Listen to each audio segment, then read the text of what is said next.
Okay, and is Andrea ready to go?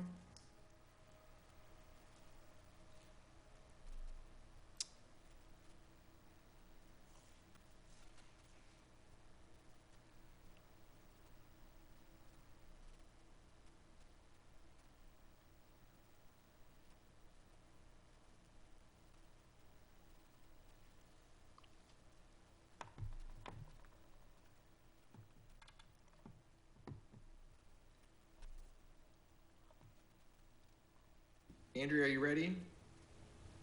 I am. Sorry about that. That's okay. We're all ready to go. So the time is 6:36, and I'm calling us back into the open session portion of the City of Emeryville's special closed session meeting.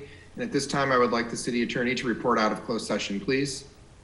Yes, on item 6.1.8, that was the Hereford litigation on a motion made by Vice Mayor Medina, seconded by Councilmember Martinez.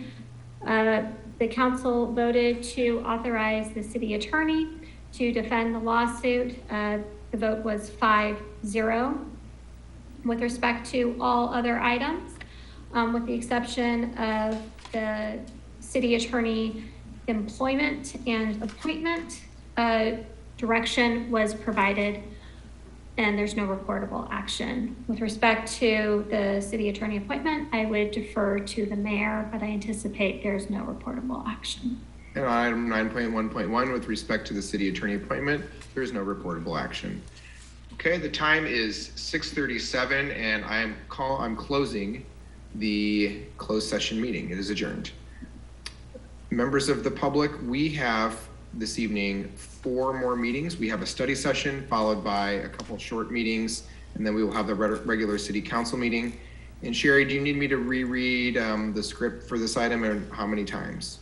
If you would reread it now, and then depending on how long we spend at the study session, you may wish to read it one more time ahead of the Mesa meeting, just as new people join. Okay, so the time is 6:38 p.m. and I would like to call to order this special study session of the Emeryville City Council. Today is Tuesday, January 18th. And I'd like to begin by noting that, for the record, that we are conducting this meeting via teleconference pursuant to newly enacted Assembly Bill 361, and that the city was previously complying with Brown Act orders issued by the governor, which were aimed at containing the novel coronavirus and expired on September 30th of last year. The new bill gives local agencies the authority to continue to host virtual meetings through January 1st, 2024, as long as California remains under a governor-declared state of emergency. In order for us to continue meeting subject to this exemption to the Brown Act, the City Council must make findings by a majority vote every 30 days that the current circumstances have been reconsidered and that the state of emergency continues to impact the ability of members and the public to meet safely and in person, or that the state and local officials have continued to impose and recommend social distancing measures. The City Council, the successor agency, and the Mesa Board will consider whether or not to make these findings at least every 30 days until the governor has lifted the state of emergency. City Hall is open to the public during regular business hours of 9 to 5 p.m. Monday through Friday, and you can check our website for the planning and building counter special hours to make an appointment. The agenda states that the public may view and participate in this meeting via live stream online or on ETV channel 27 and provide comment by submitting an online comment form, which will be read into the record by staff. The comment form can be accessed by going to the City of Emeryville's website at www.emeryville.org or by clicking on Council Agendas and Videos. Once there, on the left side, you will see Submit an Online Speaker Card. You also have the option of participating live tonight via Zoom or by making a call-in and pressing *9 when you wish to speak. The Zoom call-in information was provided in the posted agenda as well as via e-notification and on social media. At this time, Madam Clerk, please take the roll. Councilmember Donahue? Here. Councilmember Martinez? Here. Councilmember Welch? Here. Vice Mayor Medina? Here. And Mayor Bowders. Here. I'd like to entertain a motion to approve this agenda. I move approval. I'll second. There's a motion by Member Donahue and a second by Vice Mayor Medina to approve the agenda. Please call the roll. Councilmember Donahue? Aye. Councilmember Martinez? Aye. Councilmember Welch? Aye. Vice Mayor Medina? Aye. And Mayor Bowders. Aye. Agenda has been approved. Are there any members who've had ex parte communications regarding items on this agenda? I've had meetings with several members of the public and received emails from members of the public concerning the proposed development and use of the Christie properties, which will be the subject of this discussion this evening. Oh, yeah, I also met with members of the public and received emails. Some of the meetings were a while ago. I kind of forgot. Okay. Same here. Yeah, same. Okay. Member Welch, do you have anything to report or no? No? Okay, so we have 4 ex parte communications with general members of the public regarding this property. And this time is the time for public comment. Members of the public who wish to speak will be afforded 2 minutes tonight for the study session to do so for items that are not on this agenda. There will be public comment for the study session as well. I would just like to remind the public we have 4 meetings and a very long evening. We're hoping to make sure we can accommodate everybody's participation. So at this time, if you wish to speak, you can use the raise hand feature or press *9.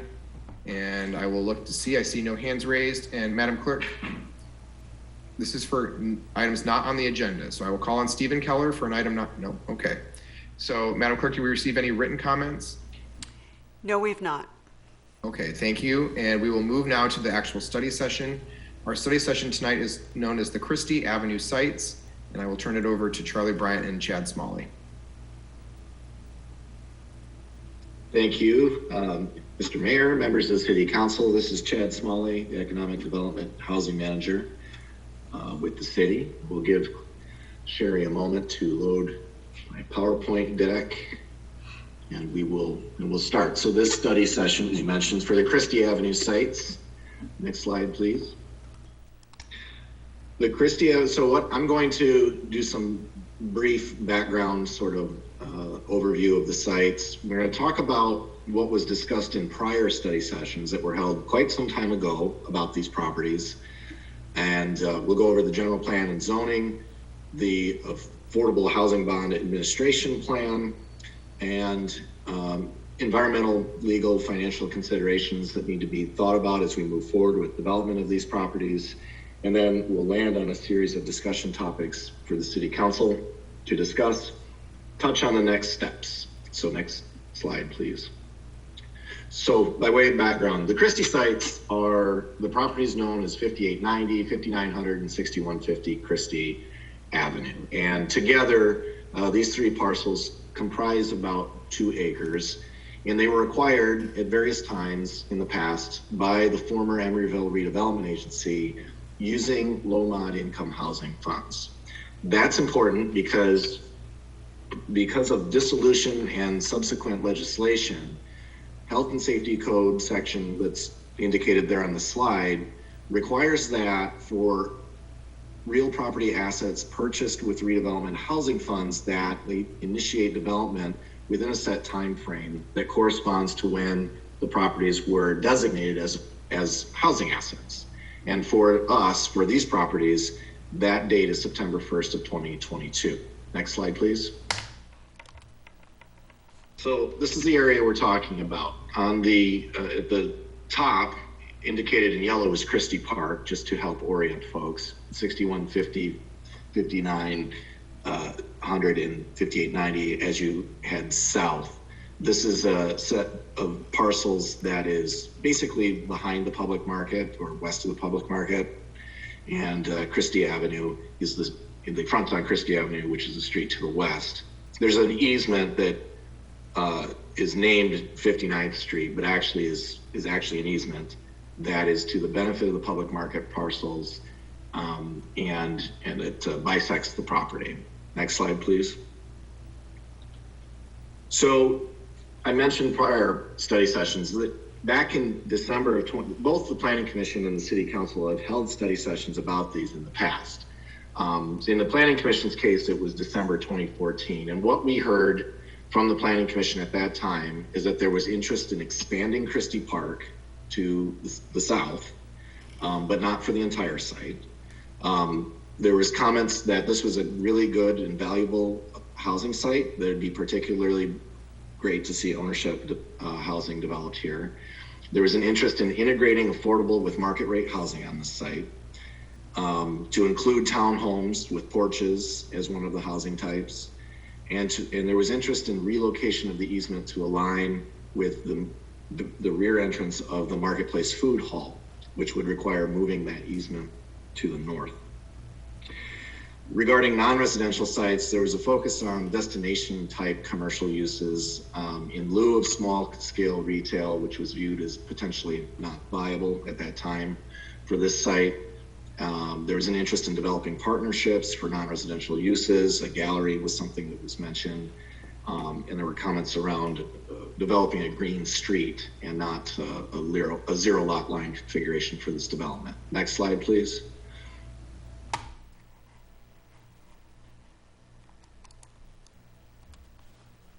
The city council also held a study session, but in February of 2015.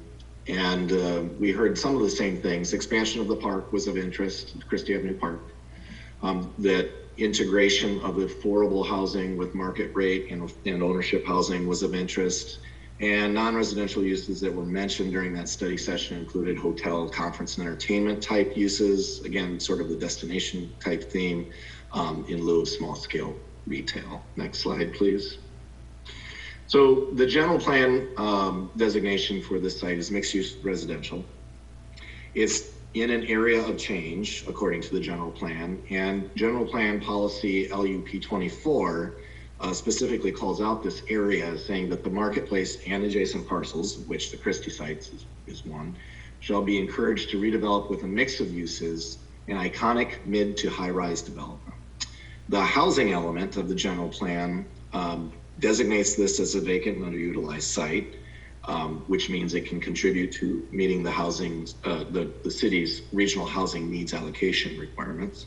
And it's designated for 270 maximum units, 203 units of realistic capacity. For the purposes of the housing element, realistic capacity simply means 75% of the base density under the general plan and zoning. Next slide please. The zoning is mixed use residential, of course, and that zone requires a mix of uses for sites that are greater or equal to 1 acre. One of which of those uses has to be residential.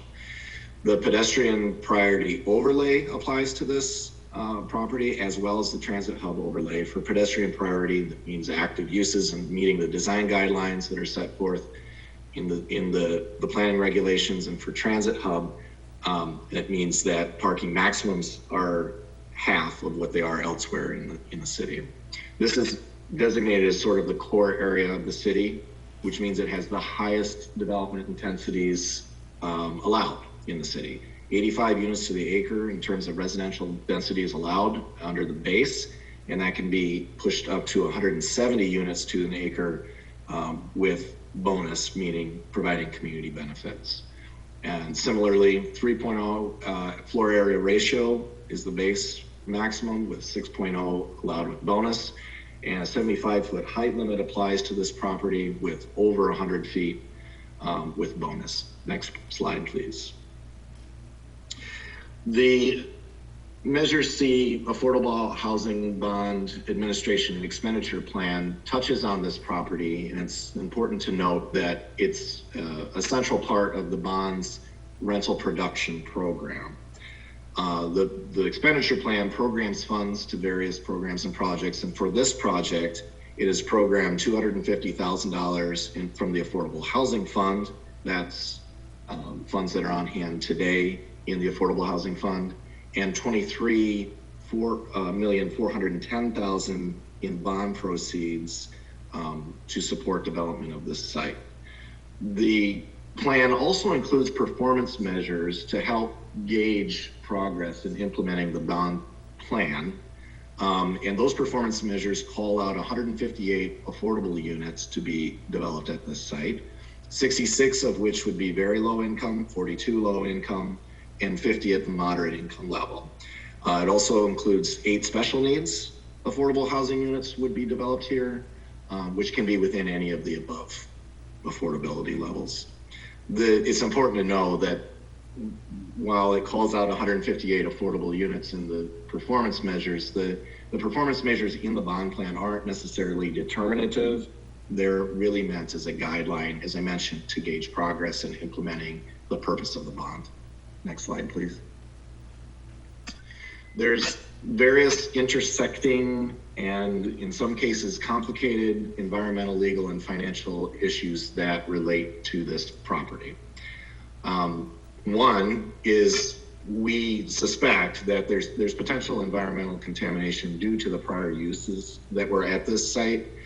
And while some work has been done, back when the agency purchased these properties, a full characterization of the kinds of contaminants is not something that's been completed yet.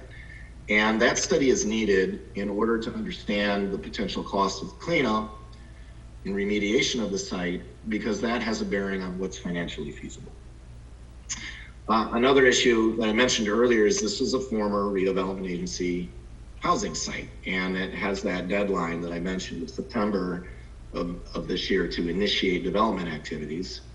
But that also means that there are some constraints on the use of the asset. Prior to dissolution, it was commonly approached by if a property was purchased with low mod housing funds and you wanted to do something that was not affordable housing on the property, you had to find a way to make up that land value, that purchase price of the property back to the city,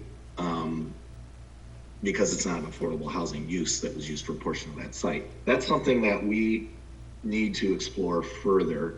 And as I'll get to the topics in a moment, understanding the contours of what non-affordable housing type uses might be interesting or might be of interest to the council on the site. We need a handle on that before we pursue that analysis. And then finally, there's been some recent legislative changes to the Surplus Lands Act that may have implications for how we go about selecting a developer for this site, that require us to notify HCD and to consult with affordable housing developers that may show interest in the property before we proceed with an agreement. Next slide, please. So here are the discussion topics, and I have another slide at the very end of this in the event that the council wants these on the screen when they discuss. But really tearing off the prior study sessions that were held by the Planning Commission and City Council, we'd like to revisit some of these topics and check in with the council to help inform our progress on this.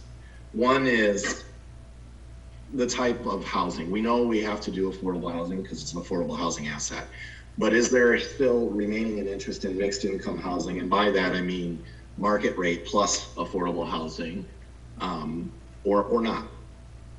In the past, it was always assumed that there would be some market rate and affordable on the site. We want to revisit that topic with the council and understand your current feelings on that. We also want to check in on tenancy, ownership versus rental housing. Lots of comments in past study sessions about ownership housing being potentially something to do at the site. So we'd like to hear from the council on that. Non-residential uses, I mentioned in the prior study session, small scale retail was not favored by either the Planning Commission or the City Council for this site. But I lost my, if you could go forward there, the other direction. There we go, non-residential uses. However, some of those uses mentioned back then, hotel and conference center, are also likewise under some pretty severe pressure now. So when I checked in on non-residential uses, and related to that is the Christie Park expansion. That was also something expressed in 2014 and 15, expanding the park, understanding if that's still an interest of the City Council, and to what degree would be helpful in shaping our progress here. And then finally, are there any particular transportation and circulation issues? I'm thinking in terms of connectivity with things that have been built in recent years or are proposed to be built around this site. Are there particular areas that you would like us to look at in terms of non-motorized transportation in this area that could be attached to this project? Next slide, please.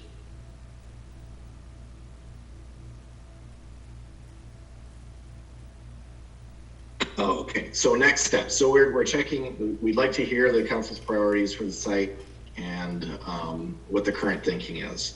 Our next steps, the city, as I mentioned, the city needs to move expeditiously to meet the requirements of the health and safety code because this is a former agency housing site. So we Our next steps would be to develop a request for qualifications and proposals, which is a two-step process. Most of you all are familiar with this, where we evaluate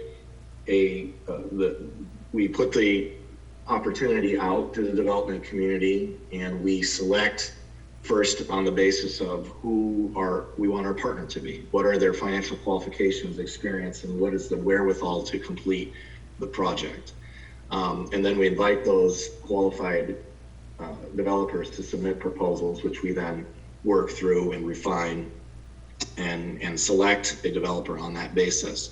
We're recommending that we engage a consultant now to provide support to staff to help develop that RFQP and to evaluate the capabilities and the proposals that come in.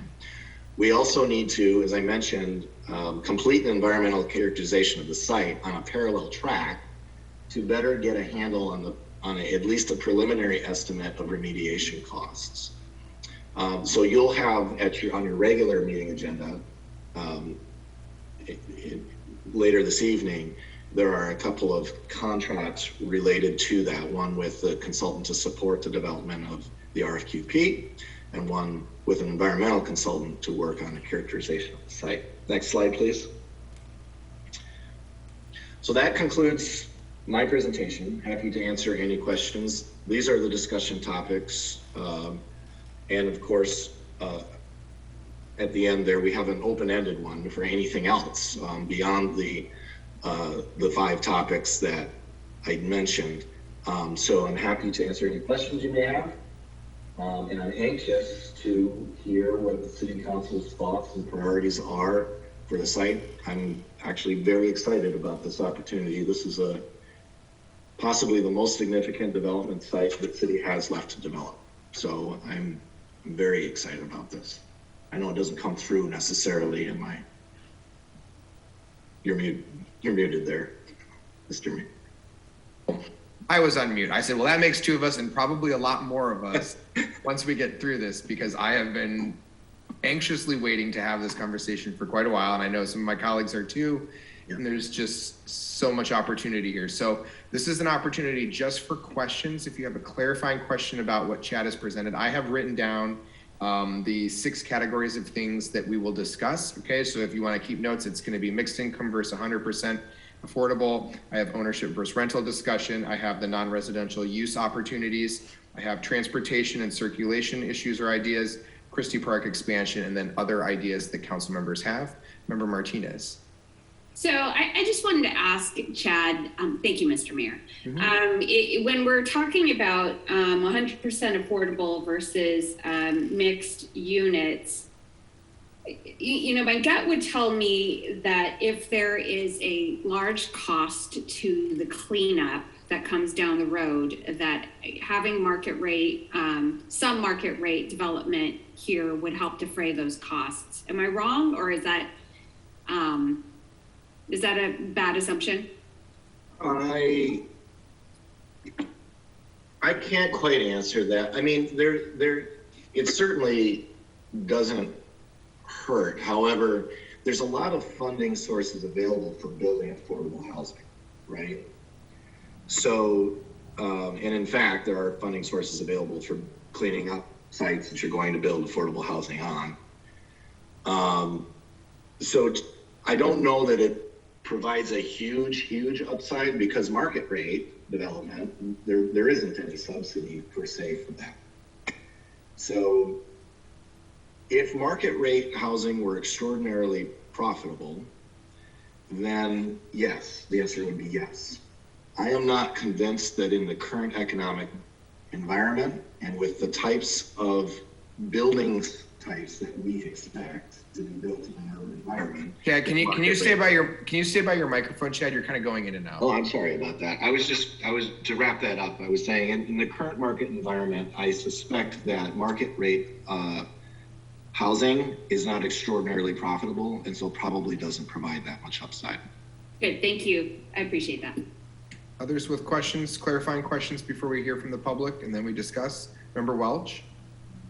The 100% affordable, what would be the AMI on that? Well, you could do a range of things, but up to 120% of AMI would be the top end of what is considered affordable. Yeah, and just and that's a great question. And so for the benefit of the public, there was the one slide they had where in the, just the guideline, it wasn't a standard or a requirement. There was that 158. So the 120 to 80 is that moderate income range. So there was like a certain number of units in that space, and then 80 to 50 is the low income, 50 and below is very low income. So it gives you an idea. We also, for the benefit of the public, we matched up our guidelines around building affordable, even inclusionary in new housing projects that are market rate to match up with our RENA ratios. So that way it wasn't like, oh, we're doing a ton of moderate or a ton of very low. It was actually equitably being distributed so that when we build projects, we're doing them and subsidizing them in a pattern that matches our RENA obligation. So we're moving all of those categories forward equitably, which is another thing that I find very exciting about the timing of this project with the new RENA cycle, because it gives us a chance to actually move all of those categories equitably forward, no matter what we do. Others with questions? Well, you'll have the chance to ask more, but at this time, I'm going to open this to public comment. Members of the public who wish to comment can use the raise hand feature on the Zoom bar. If you're joining us by telephone, you can press *9. I will afford 3 minutes to each person who wishes to speak to share your thoughts on any of the items that have been presented for this site. Public comment is open now, and if you'd like to raise your hand, this is your chance. Okay, so I've got a couple hands. Sherry, tell me when you're ready, and we'll begin the public comment. I'm ready when you are. All set. Okay, great. So first speaker will be Brian Donahue.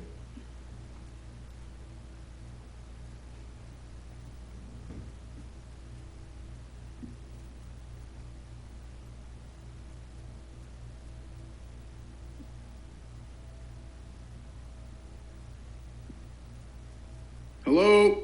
Hello, we can hear you now. Go ahead. I don't know what happened. Okay. What we should do in Emeryville is we should stop doing what we don't want and start doing what we want. Sounds pretty obvious, except we have a really hard time with that in Emeryville. Now, this is not my opinion about what we want. This is the people of Emeryville's opinion, and even the council's opinion, if you read your campaign literature. What we want is affordable housing and parks. What we don't want is more market rate housing. And who else says that? ABAG and RENA. We have exceeded our RENA numbers for market rate housing every RENA period for over 25 years. Sometimes vastly exceeding. One RENA period we exceeded by 575%. So Mr. Bowder's talking about moving the RENA numbers equitably. To do that, what we really should do, unless we're legally constrained, is we should be pouring on affordable housing and not doing market rate housing. And even within that genre, we should be doing very low and low and sort of leaving out the moderate. So that's what the people want. That's what we need, according to ABAG. And according to the general plan. So four of you have expressed deference to the general plan and to ABAG with its RENA numbers, except for Council Member Diane Martinez, who has said that the ABAG is all wrong and she doesn't believe ABAG. And to that, I don't know why we keep paying dues to them. Why do we pay dues to an organization we don't believe? But anyway, that's just only one out of the four. So the four of you do presumably trust ABAG and the RENA numbers. So what we need is affordable housing. We don't need any more market rate housing. And also what we need are parks. Now, right now, as of this moment, we're almost 19 acres deficient in parks. We're not building parks. Every year we go backwards. We're getting worse every year as a city in terms of number of residents per acre of parks. So and right now we have 22.5 acres of parks, and what we need as of right now is 14.4 acres plus 4.75 acres to offset the workers that we have. So right now we have a 19-acre deficit of parks if we want to meet our goal by the end of general plan sunset, which is in 2029 to 2034. So right now we're almost 20 acres in the deficit. So we need parks, and this Thank is you. That's your time. Thank you. Okay, the next speaker will be Stephen Keller.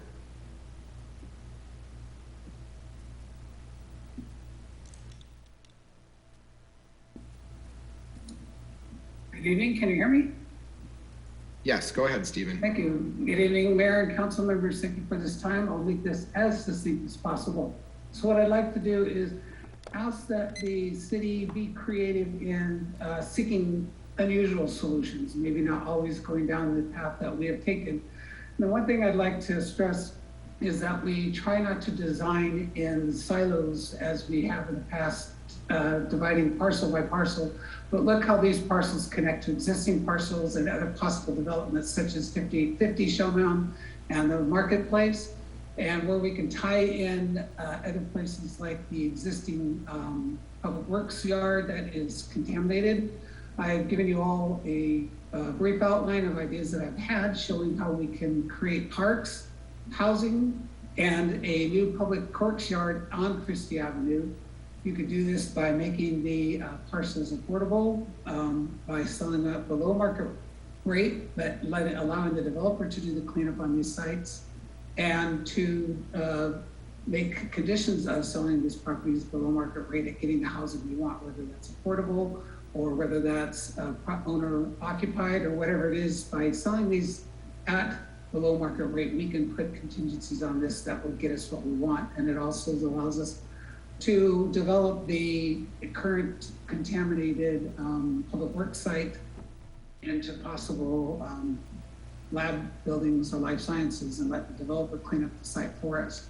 So I just want to ask that we be creative, that we don't continue to design parcel A separate parcel B, and that we really look at ways in which we can tap into the desires of developers and make this more of a symbiotic relationship rather than doing everything in silos, and that we make this a broader based creative solutions for these. This is a really good opportunity we have. We're not going to get an opportunity like this again, where we actually own the property and can do something with it. So I really ask that the council be creative and not be stuck in ideas that you've had on your own or that you would like to have, but look at the broader community benefits. I think that's basically all I have. Thank you very much and good luck. Thank you. And next, we will have Jonathan Singh. Good evening, council members. My name is Jonathan Singh. I live in Emeryville at 64th Street in Christie. Wanted to come here tonight and speak up in strong support of this project. As a future neighbor of whatever is built here, I would very much like to see the largest and most dense project that we could possibly fit onto this site. I want us to welcome as many new neighbors as possible. I think the way we do that, the way we can accommodate as many people as possible, is by a mixture of market rate and affordable. We need some market rate in order to cross-subsidize as many affordable units as possible, and I'd like to see as many people as possible be able to live on this site. The character of this neighborhood is already pretty dense. That's one of the many things I love about it. This proposed project, or rather this vacant site, is right across the street from Pacific Park Plaza, as we all know, now the tallest building in Emeryville. I'd like to see whatever goes on this site be built to the maximum density. I certainly would support a small expansion of Christie Park. I think it's nice for us to build even more public space for our residents to enjoy. But I would urge us to focus on fitting as much housing as possible onto the site. In terms of transportation, I think it would be nice to look for ways to expand an east-west connection between Shellmound and Christie, either for people walking or for people biking. I think that would help with neighborhood circulation here in an area of the city where it's kind of difficult to go from east to west. Thank you. Thank you. And I see no other hands raised. This is the last call for public comment on this item. Okay, Sherry, did we receive any written comments? We did not. Okay, and I would just note that council members did receive written comments, as we stated at the beginning of this meeting, from other members of the public who expressed their ideas, and those have been acknowledged and received as well. So members, at this time, I'll close public comment and come back to discussion. And what I'd like to do is just kind of poll you first.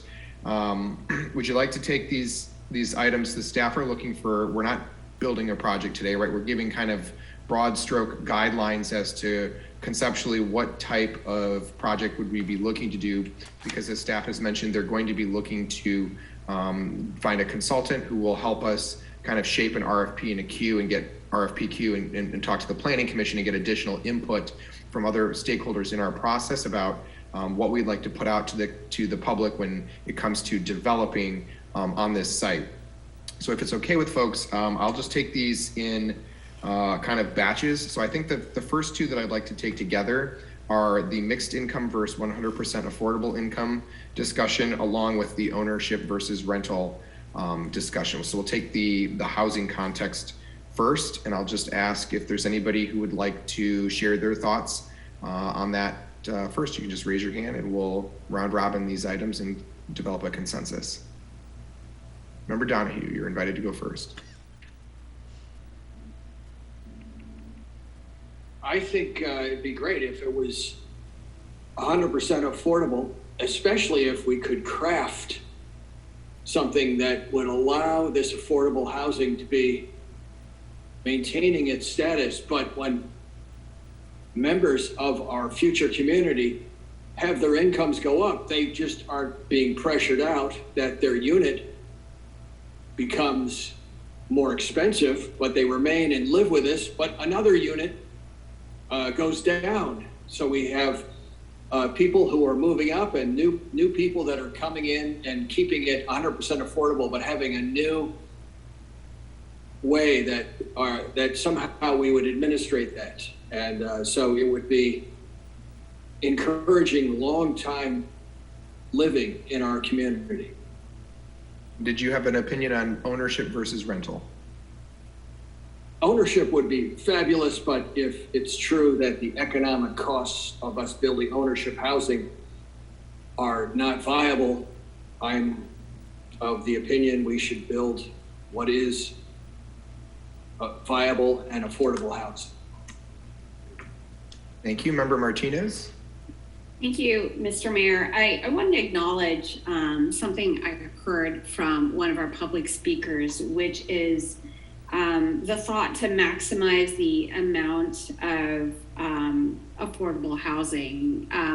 I don't know if that is done through 100% affordable or if that's more achievable through incorporating market rate housing in the development, but I would say that I agree with that speaker that the more units we can get onto these properties, the more affordable units we'll have. And I'm actually agnostic as to whether it's 100% we achieve that maximization of the affordable units by allowing some market rate, or if it needs to be 100% affordable. I would depend on the market to tell me that. Thank you. Members Welch or Medina, do either of you wish to weigh in on this? Member Medina. Sure. I'm in favor of maximizing how much housing we can get on the site, for sure. I think we have really favorable zoning in this area and it fits the neighborhood character. As was noted by our staff, and I think we've all noticed this with developers coming forward and their attitude towards building market rate housing, that might not cross-subsidize the way it used to.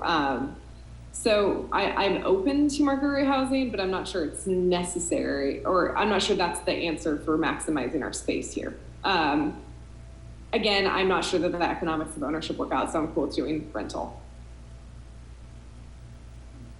Okay. Member Welch?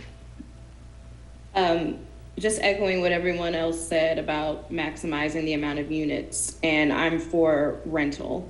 But yeah, if it's not going to if the market rate is not going to be as impactful as it typically would have, then, but I'm in agreement with my council colleagues here. Okay, I also I'm interested in maximizing the developable space, but I do have a preference for 100% affordable.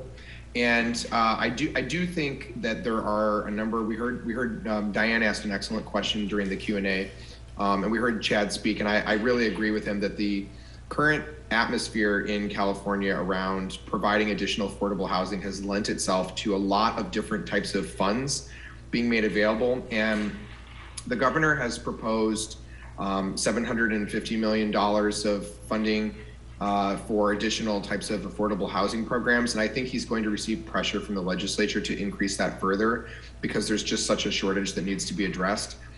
I think it's actually probably easier to get the type of housing we want in terms of the depth of the affordability and the amount of units we could maximize on the affordable scale if we did not need to leverage the market rate economy.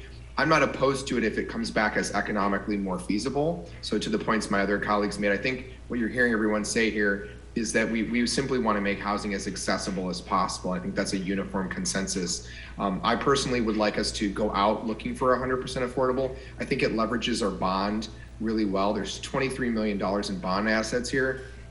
I also think the Community Land Trust might be an appropriate partner in this particular property because I think that what we could do is actually a combined own and rent project here where there's actually some innovation to dedicate space to affordable housing completely, which is partly why I'm in favor of the 100% affordable. And we could actually make the moderate units ownership units. And that would go to teachers, construction workers, emergency personnel, working families that are trying to make it in the Bay Area. And at that moderate 80 to 120% AMI level, if there are commitments and a dedication to the longevity of, to Member Donahue's point about keeping these properties affordable, but keeping them accessible to moderate but below market rate income households, we could structure something where a portion of the project is, for example, there's a building on the site that is ownership. And I know Member Welch understands how a lot of this works from her own work as well, but I think that the balance of those units and additional moderate units could then be leveraged through a 100% apartment building that could be made available to very low and extremely low income or low and very low income households.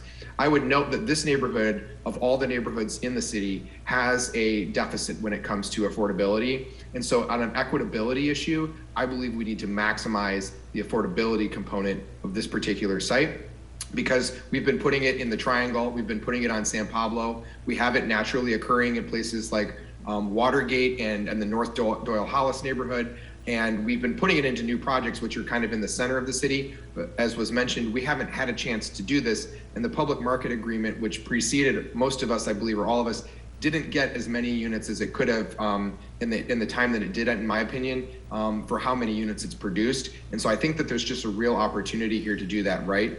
So I'm supporting actually ownership plus rental in a strategy that would involve a community land trust to actually make that type of a joint project possible. So with that, I'll open it up to see if we can get, we'll go on to consensus on this, having heard everybody. Does anybody want to propose, or having heard everyone's ideas, do people have thoughts on what direction we should give staff around these two items? Member Medina. I'd say our direction could be we support 100% affordable, but if we hear back that that's not feasible, or we're hearing options that get us many more units if we integrate, we're open to that as well. And in terms of rental versus ownership mix, I think we would love to have some ownership, again, if the market comes back with that as an option for us. We'd like to find developers that can do that, but I don't think it's like a hard no for us on building the house if we can't get it. Thumbs up to that proposal from Member Martinez. Member Donahue, do you have comments? I don't think we should ignore what Planning Commissioner Keller suggested, that we should be talking to the marketplace people, talking about their plans for the sites on Shell Mound, and maybe renegotiating perhaps with their requirement for 18 units, but maybe there's some overall design to the entire neighborhood that could be influenced in some positive way. So we shouldn't forget about that in the mix. Let's keep our ears open to that kind of a negotiation. I will just say that I agree with the sentiment about finding ways to integrate this into the broader fabric from a design component. I would caution us against bringing that concept and that particular item as it is a separate item that we are still in an ongoing, it's not agended for tonight, so I just don't want to open the discussion to the details of what you're raising right now, but I appreciate that, and I think that there are opportunities to find compatibility with things, but we should just, since it's not on the agenda, we should leave the specifics of that project out of this discussion tonight. How did others feel with Member Medina's comments? I agree with that. I think that if we are people supportive of asking staff to look into a community land trust and what it could offer for making both ownership and rental possible on this site? So everyone, I'm seeing Scott gives me a thumbs up. Yes, everyone's okay with that. So I think what you're hearing is that we'd like to focus on 100% affordable, and if in the end it comes back that would create financial feasibility issues, then we would be interested in maximizing units. The goal is to maximize units, but that with an emphasis on affordability. And if that's not feasible, then you come back to us with what a mixed income solution would look like. And that the same is true for the ownership component, was that if for some reason there's not a market for, or there's not the financial support to support ownership housing as a component of this project, to bring that back to us. Staff, on those two components, do you feel you have clarity? Yes, absolutely. That was super helpful, actually. Thanks. Good. Excellent to hear that. Okay, so the next item I'd like to take up is the non-residential uses. So I will open by just noting that this is next to the public market. So whatever we're putting there, right, we've oversubscribed to retail historically as a community. So I think none of us here need to be coached on the proximity of this location to Powell Street Plaza, the public market, the food hall. So this kind of is an interesting space because it gives us the chance to talk about what other potential non-residential uses are, and I'd be open to hearing if people have suggestions on that. Raise your hand. Member Donahue. I would like to see since we have no auto parking required for any of our future housing, a electric only car rental and bike rental facility on this site so that our future residents would just go to that section of the site and have an ongoing rental agreement for whatever transportation, electric, that they might need, besides all of our great public transit in that area. And that we, by designating that as a non-residential use, could make it easier for future companies that would be offering that service to want to locate there. Others?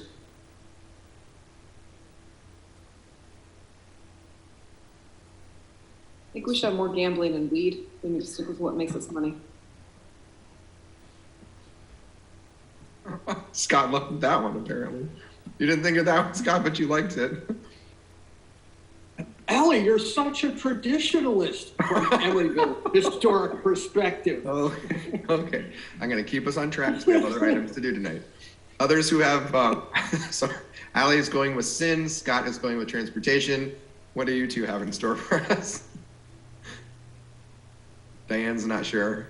I honestly have racked my brain about what other uses that are non-residential that I'd appreciate seeing there. And I'll have something to say about item 4, but I couldn't think of anything for 3. Okay. Member Welch, did you have suggestions for non-residential uses? None at this time. I like Scott's idea, actually. I like the idea of finding a transportation partner because we're also, we've eliminated parking minimums, and the ability to maximize the affordability will kind of come with eliminating parking, right? This could actually be a model location where we have a low parking threshold, but perhaps there's a small part of the property that is available for one directional car share and a part of it that's available for bike sharing. There's a partnership with a nonprofit or a private company that offers it to the whole community. We're trying to actually export this idea and broaden it. So I think it's a fantastic idea, Scott. I actually really like that, of making a transportation hub out of this location, because it's connected to a park and it's proximate to the Bay Trail and a bunch of new things that we're going to put in that will connect people to it. So I actually think that's a great idea. How do others feel? Member Martinez? Absolutely. It's a fantastic idea. And I happen to serve as the chair of East Bay Community Energy. So I'd love to help get that infrastructure in there and defray those costs. So yeah, All right. look into that. So let's it looks like we have a consensus. Interesting. Yeah. Yeah. And they can bike to Allie's new weed place. So I don't know what that was about. So, okay. So that was the next item. Park expansion. Member Martinez. All right. So early in my tenure as a city council member, we had a lot of discussions about adult amenities at parks that we wished for in our community. And I know when Sherwin-Williams came up that there was a lot of back and forth about whether or not we could have a full court basketball court at Sherwin-Williams. And here on city-owned property, I think that would be excellent. Other ideas for that type of programmed space, because I don't believe in just expanding and having a big old slab of grass, are bocce tables that already have the chest imprint on them, and exercise equipment. If we expand that park area, I'd love for it to be programmed. I think we do have a good amount of open space there. We have great amenities for the kids, but it would be nice to have a place where older people or people of all ages who just enjoy gathering could hang out. Others? Member Medina? Oh, I had basketball on my list. Yes. Oh, okay. Actually, well, it was such a thing. People love basketball courts. Every hoop we have in town, when there was a net in it, notwithstanding the COVID era of all the nets being removed, generally has people at it, adults, all hours of the day. It's a thing people really like. Not me. I've got no hand-eye coordination, but for other people. And I know that Member Donahue's brought up a sport court idea before, and I love the proximity of that with the Bay Trail, really thinking about how the Presidio ties that in, so you can go get to your jump squats. You can see me and Member Martinez out there doing that.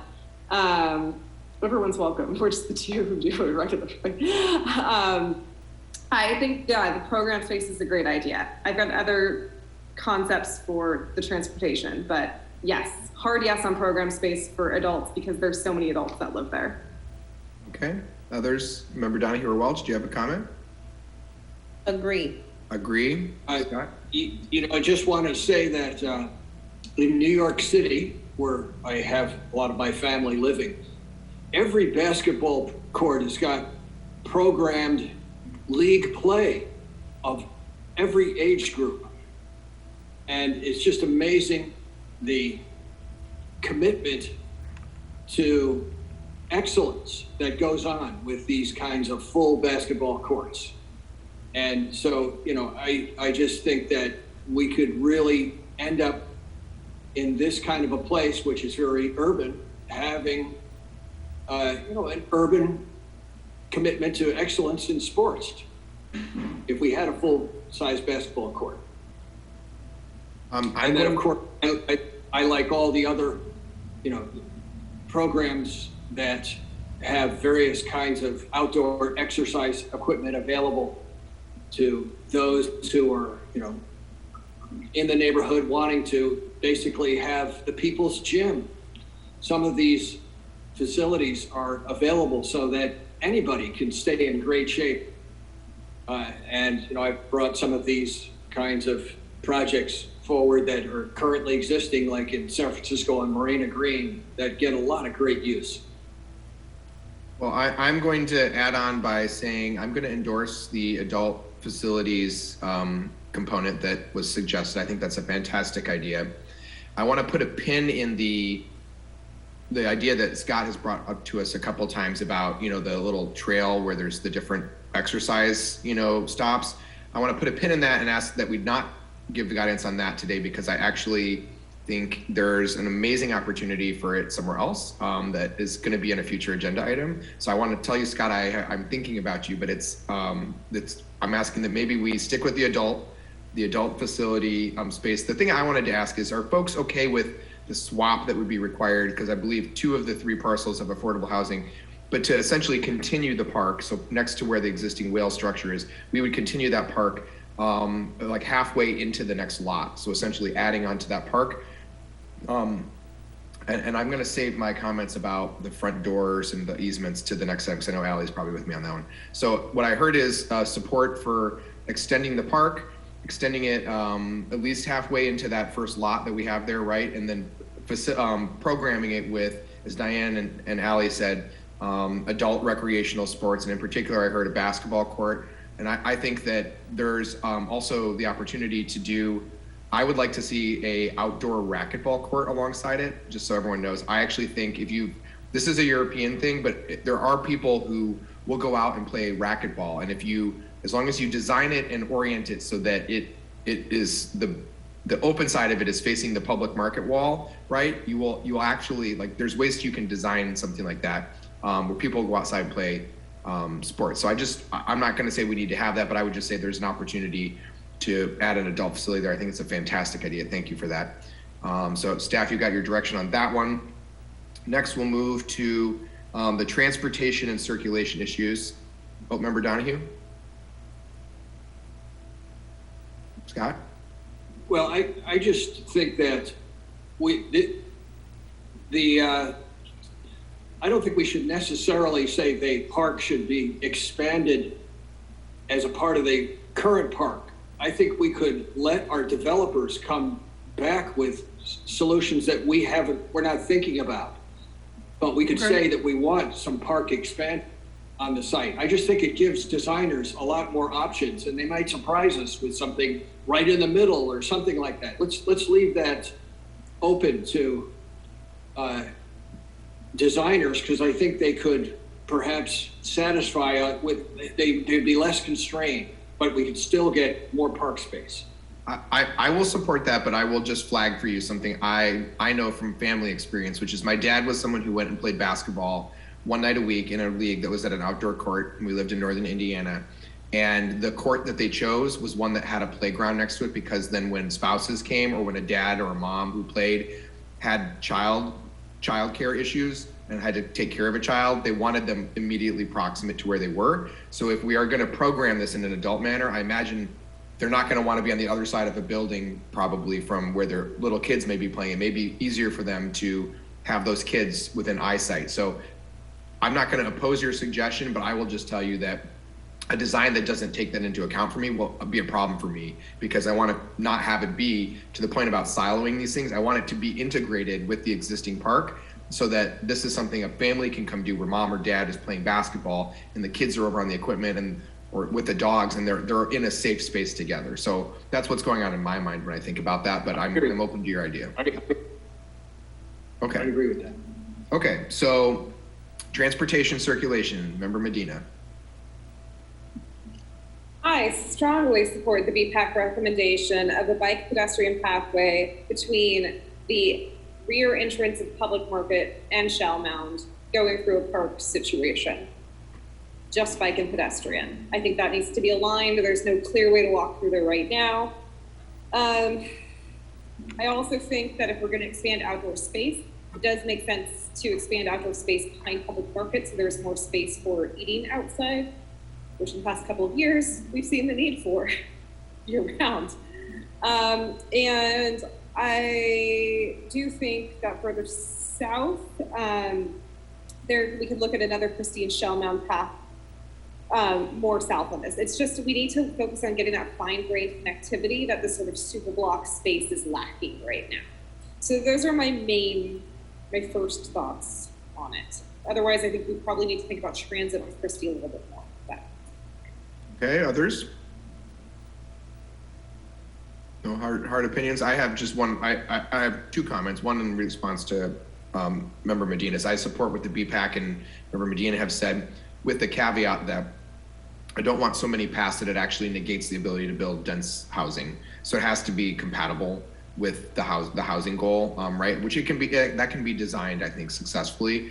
I just don't want us to, like determine exactly where all the paths need to be from a logistical issue to the offset of the actual housing. The other thing is I would like to, and this will come back to the public market discussion, but I think that there should be some discussion about all those parking stalls on Market Drive and whether that could become, whether there's an opportunity to revisit how to incorporate or offset whatever they perceive as their parking loss in exchange for a fully a pavered pedestrian space and plaza, right? That's completely car-free around these buildings, completely car-free for kids to walk from the public market hall, run down the path to the playground or whatever. I think there's really the opportunity to envision something much different than there is there. And I think that that will require discussion with the public market, but I just want to flag that I think that should be thought about as a way of integrating into the project. Okay, anyone else? Scott's thumbs up. Yep, everyone's good with that? Okay, so then the last item on the list is other items or ideas or issues that you'd like to raise. Did anyone have anything that wasn't on the list that staff was asking for feedback on that you'd like to raise now in the early stages? Member Donahue.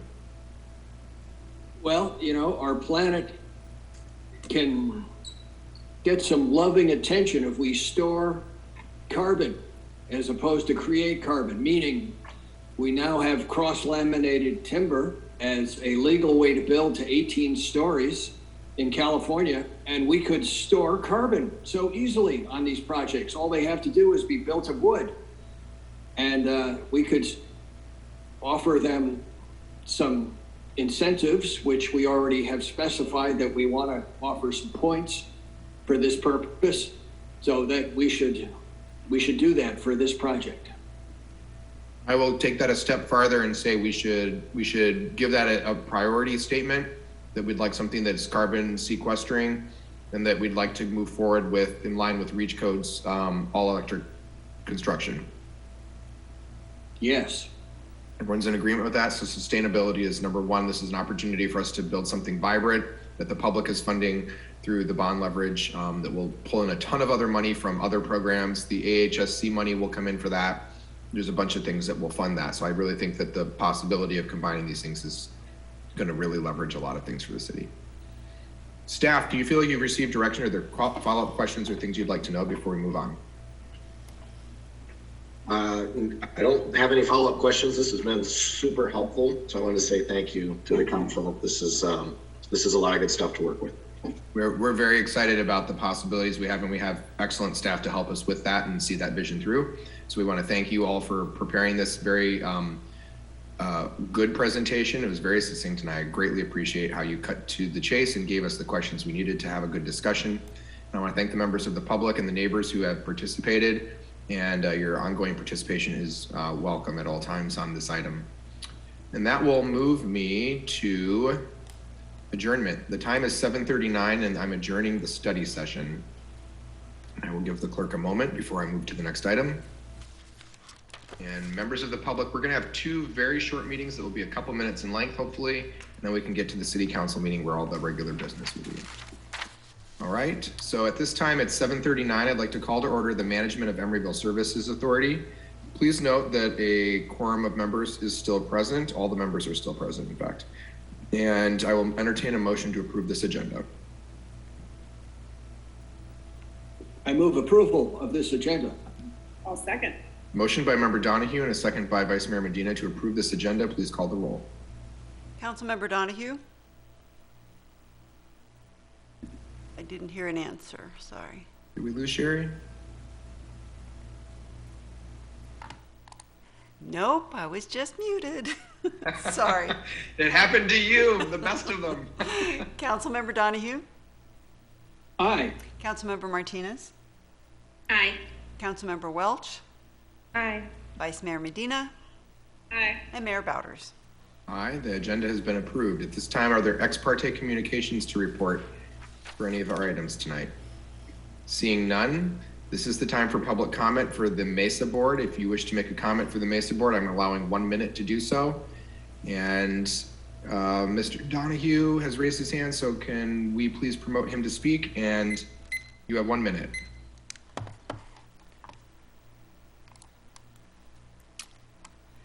Go ahead, please. You hear me? Yes. Yes, we can now. Go ahead. Okay, I just want to add to this park expansion you talked about, Christie Avenue Park expansion. We need at the absolute minimum 3 acres per 1,000 new residents and a quarter acre per 1,000 new workers in Emeryville. So we're 20 acres short of our goal of 50 acres of park by the sunset of the general plan in 8 years. All we've done is squandered more than half of our general plan and fallen farther and farther behind. When is Emeryville going to catch up to our goal? So to do it, we can't fall farther behind with this new project, the Christie Sites project. We can't fall farther behind. You have to bring us in at an absolute minimum of the 3 acres per 1,000. And you should be chipping away at the 20-acre deficit of parkland that we have. So we need substantially more than 3 acres per 1,000 new residents. So Emeryville apartments come in at 1.8 individuals per unit. That's our average, the lowest in the East Bay. So you should use that number to calculate how many residents are going to be in this Christie Core housing project, and then build the parkland at the minimum that the general plan calls for: 3 acres per 1,000, quarter acre per 1,000 workers. So I think you should commit to that. Thank you very much. Thank you. Anyone else? Okay, seeing no other public comment, I'll close public comment and turn to the consent calendar. Members, do you have anything to pull? Otherwise, I'll entertain a motion. I'll move consent. Second. Okay, there's a motion by Vice Mayor Medina and a second by Member Donahue to approve the consent calendar. Please call the roll. Councilmember Donahue? Aye. Councilmember Martinez? Aye. Councilmember Welch? Aye. Vice Mayor Medina? Aye. And Mayor Bowders. Aye, the consent calendar is approved. There's one action item tonight, members, which is 7.1, a resolution of the Board of Directors of Mesa making required findings to allow for the continuation of remotely held meetings of the Mesa Board pursuant to AB 361. Members, I had requested this item, if you will recall, at our last meeting to be moved from the consent calendar to our action agenda items for the purposes of having a discussion about when to bring us back to in-person meetings as the state moves in that direction. What I'd like to do is ask that we approve this tonight and just continue this item without having that full discussion today. Continue this item as an open item and not a consent item for the meetings in February, so that at the right time we can have a discussion about this while the city and its staff work through their internal processes. Is everyone amenable to that? Yes. Okay. All right, I will entertain a motion on the AB 361 resolution. I'm sorry, I will actually call for public comment. Any member of the public who wishes to speak on the AB 361 resolution to allow us to continue teleconference meetings will be allowed 1 minute to speak. Seeing no comment, public comment is closed on this item, and I'll entertain a motion. I move 7.1. Second. Okay, there's a motion by Member Donahue and a second by Member Martinez to approve this resolution. Please call the roll. Councilmember Donahue? Aye. Councilmember Martinez? Aye. Councilmember Welch? Aye. Vice Mayor Medina? Aye. And Mayor Bowders. Aye, the resolution is approved. Thank you. That concludes the business of the Mesa meeting. It's 7:44, Madam Clerk, and I'm adjourning this meeting. How about a bathroom break, Mayor Bowders? Okay, we have. I wanted to get the redevelopment. Can I get the redevelopment agency done first, and then we can do that? Oh, okay, I can hold on. Mr. Okay. Mayor, Hold on. Mr. Yeah. Mayor, Yes. pardon me for interrupting, but just in terms of expectation management, I do have a presentation on item 7.2, which is the ROPS budget. Oh, that's right. Bathroom break is allowed right now. So members of the public, go ahead. We're going to be in a brief recess before we resume the redevelopment agency. For the benefit of the public, this will be a relatively short meeting, followed by the city council meeting. And for those who weren't aware, we started at 4:45 with our quarterly closed session legal counsel meetings, and that's why we had a study session tonight. So that's why we're a little behind. We appreciate your indulgence. Remember, Donahue, go use the bathroom, and we'll be back in at 7:50. I'll resume the meeting at 7:50. Thank you.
Okay, everybody is back.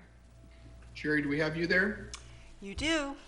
Okay, great. So we're gonna go on now to, the time is 7:50 p.m. and I'm calling to order the City of Emeryville as successor agency to the Emeryville Redevelopment Agency. And we're all still here. Everybody is present. We'll move to approval of the final agenda. So moved. Second. Motion by Vice Mayor Medina and a second by Member Donahue to approve this agenda. Please call the roll. Councilmember Donahue? Aye. Councilmember Martinez? Aye. Councilmember Welch? Aye. Vice Mayor Medina? Aye. And Mayor Bowders. Aye, the agenda has been approved. Ex parte communications. Do any members wish to report on an ex parte communication? Okay, seeing none. Now is the time for public comment for the consent agenda or items not on this agenda. Members of the public who wish to speak on an item related to the redevelopment agency will be allowed 1 minute to do so. Any members who wish to speak? Seeing none. Do we receive any written public comment, Madam Clerk? We did not. Okay, public comment is closed. We'll move to the consent calendar, which is items 6.1 through 6.5. Members, is there a motion? I move approval of the consent calendar. Second. Motion by Member Donahue, second by Member Martinez to approve the calendar. Please call the roll. Councilmember Donahue? Aye. Councilmember Martinez? Aye. Councilmember Welch? Aye. Vice Mayor Medina? Aye. And Mayor Bowders. Aye, the consent calendar has been approved. Item 7.1 is the resolution that we just passed in the last meeting related to Assembly Bill 361 and remote meetings, but for the redevelopment agency. There will be no presentation. Is there public comment for this item? Seeing no public comment for this item, members, is there a motion? I move approval of 7.1. Second. Motion by Member Donahue, second by Member Welch to approve this resolution. Please call the roll. Councilmember Donahue? Aye. Councilmember Martinez? Aye. Councilmember Welch? Aye. Vice Mayor Medina? Aye. And Mayor Bowders. Aye, the resolution is approved. Item 7.2 is a resolution of the City of Emeryville as successor agency to the Emeryville Redevelopment Agency approving and adopting the administrative budget and recognized obligation payment schedule for the period of July 1st, 2022 through June 30th, 2023. And I lost my agenda because the screen went big. So it's the ROPS schedule, and I will turn it over to the city manager. Thank you, Mr. Mayor. I had a slideshow, but I'm just going to start talking. Sherry, what's on the screen says slideshow, resume slideshow. Mr. Mayor, this is the annual request that staff brings to you at this meeting of your year, and then tomorrow the city attorney and I will be participating in the countywide oversight board, which is the second step in the process to the City of Emeryville as successor agency to the Emeryville Redevelopment Agency, obtaining an allocation of property tax funds to pay its enforceable obligations. So when we get to the second slide, what you will see is that for the 22-23 fiscal year, the total enforceable obligations of the redevelopment agency are estimated to be $17.944 million. That will be funded by two sources. It is our proposal, $1 million, which is a payment we receive through a previously existing owner participation agreement, an annual payment, and RPTTF, which is the real property tax that we receive. Next slide, please, Sherry. The enforceable obligations that the agency has remaining consists of three buckets. One is administrative costs. Those are capped by statute at a certain dollar amount, which is a percentage of our overall allocation. Second is debt service. The Emeryville former redevelopment agency has remaining debt service that continues through 2034, and those amounts are paid through the receipt of these property tax funds every year. As you will all recall, the vast majority of Emeryville's property taxes are dedicated to the repayment of this bond debt. The third category of enforceable obligations are hazardous materials remediation and monitoring. And these are all obligations of the former redevelopment agency. Next slide, please, Sherry. We have 3 properties, which we are still actively engaged in remediation and or monitoring. South Bayfront Site A, also known as Bay Street, South Bayfront Site B, which is the remaining vacant lot owned by the successor agency, and the Corporation Yard, also called the FMW site. Next slide, please, Sherry. This is a map of those 3 sites for orientation. So you can see there the developed South Bayfront site is Bay Street. On the top of the screen is the site B, which is currently vacant because it is still undergoing remediation, and the Corporation Yard, which hopefully soon will begin remediation. Next slide, please. Site A, we have multi-year surface water, soils, and groundwater monitoring. We are also required to report to the Department of Toxic Substances Control on that work. There are ROPS items to undertake that work and to pay DTSC for the oversight. Next slide, please.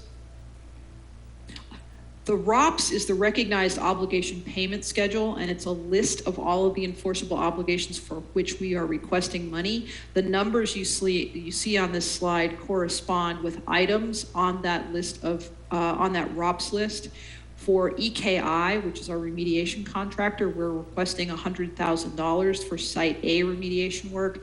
And for DTSC oversight payments, we're requesting $50,000 in this ROPS request. Next slide, please. Oops. Let's see, and just click through to see if we can get it all. There we go.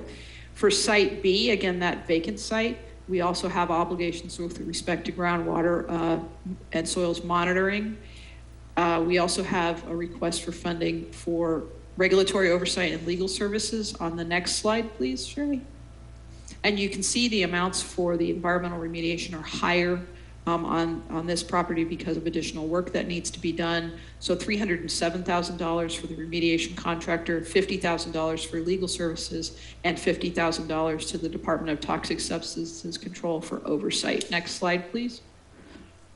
The final site is our Corporation Yard remediation. This is the source of off-site contaminants onto both Site A and Site B. It is a continuing source of contamination. In August of 2020, the successor agency received the imminent and substantial endangerment order from the Department of Toxic Substances Control that is an enforceable obligation of the successor agency, and the State Department of Finance has ultimately agreed to that. That's reflected as item 122 on the ROPS, and the ISE order obligates the successor agency to immediately undertake remediation activities. Next slide, please. For the 22-23 year, we are requesting an additional $1.035 million of tax funds to implement that remediation plan, which includes the installation and testing of thermal treatment and a multi-phase extraction system of those contaminated groundwaters. In addition, we expect to be able to pre-qualify bidders for the actual remediation work this ROPS year, and any additional investigations which DTSC is requiring. The final bullet on this slide reflects costs for the litigation that we are currently engaged in against the former owners and contaminators of this site, and we are requesting tax funds to fund that litigation as well. Final slide, please. We're asking that you consider the staff report, you take any public testimony, and you adopt the resolution that was in your packet approving the successor agency's administrative budget and the 22-23 ROPS. Assuming that the successor agency board approves these items tonight, we'll be taking them to the countywide oversight board tomorrow morning for approval. That concludes my presentation. Thank you. Thank you for that, City Manager. At this time, I'll entertain public comment. Members of the public who wish to speak on this item will be afforded 2 minutes to do so. If you would like to speak on the item, please raise your hand now, or you can press *9. Sherry, we can promote Brian Donahue to speak as the raised hand. Give him 2 minutes, please. Go ahead, please. When I hear about toxic remediation in the city of Emeryville, I'm not reassured very much. We can just look what happened with the Sherwin-Williams site. We just remember what happened with that. you had the site manager, the cleanup manager at DTSC, pardon me, turned into a whistleblower, and his name is Tom Price, and he told the city about all the shortcuts that were being made between on the work that was due to agreements between the developer, Lennar Development Corporation, and DTSC officials. So the city took no interest in that. However, I took some interest, and I attended the 5-year review meeting, and I said that it's unacceptable the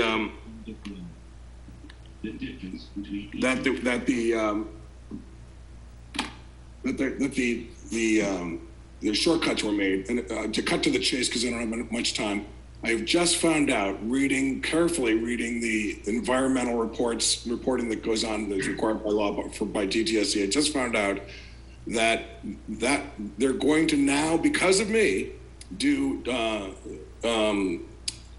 active vapor mitigation removal in the ground units, especially the retail at Sherwin-Williams. They were just going to do passive vapor remediation or mitigation.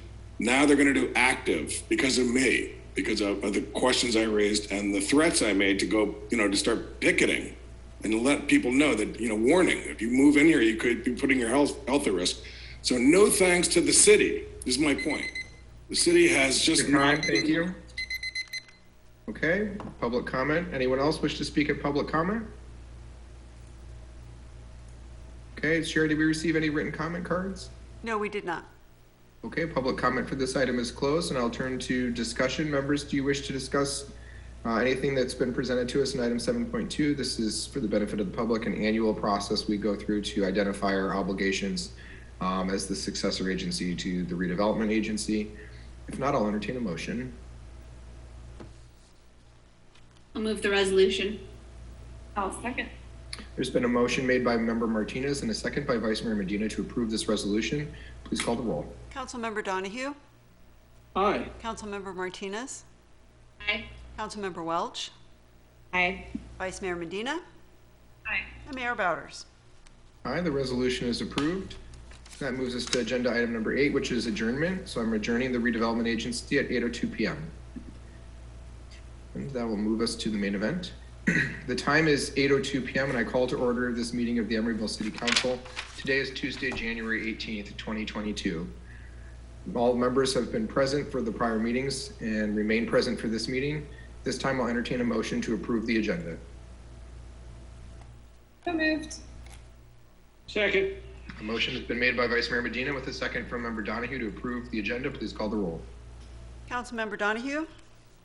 Aye. Councilmember Martinez? Aye. Councilmember Welch? Aye. Vice Mayor Medina? Aye. And Mayor Bowders. Aye. Okay, members, we're at no special orders of the day today. I will turn to the clerk related to committee and commission vacancies. Nothing to announce other than we still have a few remaining vacancies and we're going to schedule in the next couple of weeks another recruitment to try to pick up those last few appointments. Thank you. Thank you, Madam Clerk. This time, members, council member announcements for special announcements or meetings that they attended that they'd like to report on. Does anybody have an item they'd like to report on? Okay, not tonight. We'll move to the city manager's report. Mr. Mayor, I don't intend to preempt the council on this, but this is my time to speak. So I just wanted to express on behalf of city staff our really, really deep gratitude and appreciation for the service of our interim city attorney, Indira Visweswara. We just really want to thank her for her service to Emeryville. And I personally want to express my gratitude to her. Well, thank you for that. And we'll use that as a segue. We'll cut from where we were going to go to just now and pile it on. And for the members of the public, Indira Visweswara has worked for the city of Emeryville as the assistant city attorney, and most recently in this past year as the interim city attorney. She began working with us on December 1st, 2015. And so just over 6 years. And it's with mixed feelings that we announced that she has received a new employment opportunity, which will be with the Metropolitan Transportation Commission. Her last day with the city of Emeryville will be on January 31st. And we sent an email to all staff congratulating Andrea. We would just like to let the public know what an exemplary public servant she is. She has provided us with excellent and diligent legal counsel throughout her time here. She has been extremely responsive to the needs, especially of the Community Development Department and her work with the Planning Commission and the Planning Department, as well as to the City Council this past year as the interim acting city attorney. And that is, as I mentioned in our email to staff, has only falls second to her commitment to her family and the people she cares about deepest in her life. And she's a model human being, and so we wish her the very best. And she knows she can always come back to us here, and she will be welcomed at any time. And I won't put Andrea on the spot because I sense that she's having the common experience that we have when we leave. She's not leaving us. She's going to stay here with us, and all her work that she's done for us stays with us as well. But members, if you'd like to add anything, I'm not trying to speak for all of us. Member Martinez. Thank you. I just wanted to share an experience, an anecdote that I've shared with our interim city attorney and others, but just want to put it on the record that I had the sincere pleasure of working with Andrea on decriminalizing cannabis in Emeryville. And she, hand in hand with our economic development housing manager, Chadwick Smalley, really made it happen. We even attended a conference together where I don't remember what her title was at the time, but Lori Ajax, who is essentially the czar for cannabis at the time, Andrea posed a really good question that even our regulators had not considered. And so she just made the impression on me and everyone else in the room that she had thought deeply about some of these issues beyond what our state regulators and what our private cannabis companies were thinking. So she will be sorely missed. She knows how valuable, because we've told her she is to the city. But any of our success and the bottom line of our general fund in this city, she has played a role in that. So thank you for your participation in the success of Emeryville, Andrea. Thank you, Member Martinez. Anyone else wish to make a comment? Member Donahue. Andrea, thank you for being available for, a wide range of questions that I've had over the years. I mean, that has meant a lot to me to be able to function as a council member, and I just personally will miss you being there in your office, and I wish you the best going forward. Thank you, Member Donahue. Anybody else? Okay, well, Member Welch. I just want to thank Andrea. We didn't get to work with one another for that long, but she orientated me very well and has been accessible to me in this last, I guess, we're 6 weeks. So I appreciate her, even though our time was short. I appreciate her openness and guidance. Thank you, Member Welch. Vice Mayor Medina. We just want to thank you for all the hard work you've put in. I know that as an interim, you've really kept us going as an interim city attorney in a way that was so critical during this pandemic, making sure that we can keep on track. So thank you for extending your interim tenure, for all the work you put in here, and wishing you the very best moving forward. Thank you. And Andrea, I don't mean to put you on the spot, but if you've anything you'd like to say, I'd like to afford you the chance to do that. I'm just going to make it brief, but thank you. You're very welcome. So we will have Andrea with us until January 31st, and the City Council is in the process of finding our new city attorney, but they have big shoes to fill, and we are grateful to you, Andrea, for all your time with us. Okay, that will move us to ex parte communications. Members, would you take a look at the agenda? And if you have an ex parte communication to report related to any of these items, could you please raise your hand so we can record that in the record?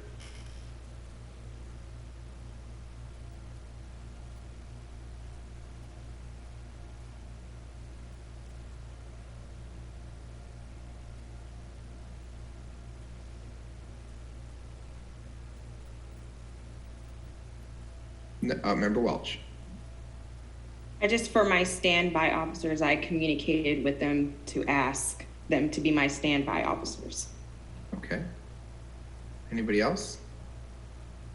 I will just note that on item 12.3 related to the I-80 Ashby Avenue interchange, I'm the representative from the city to the Alameda County Transportation Commission, and in that capacity, I have had meetings with Caltrans, with the city of Berkeley, other members of the Alameda County Transportation Commission, and the ACTC staff.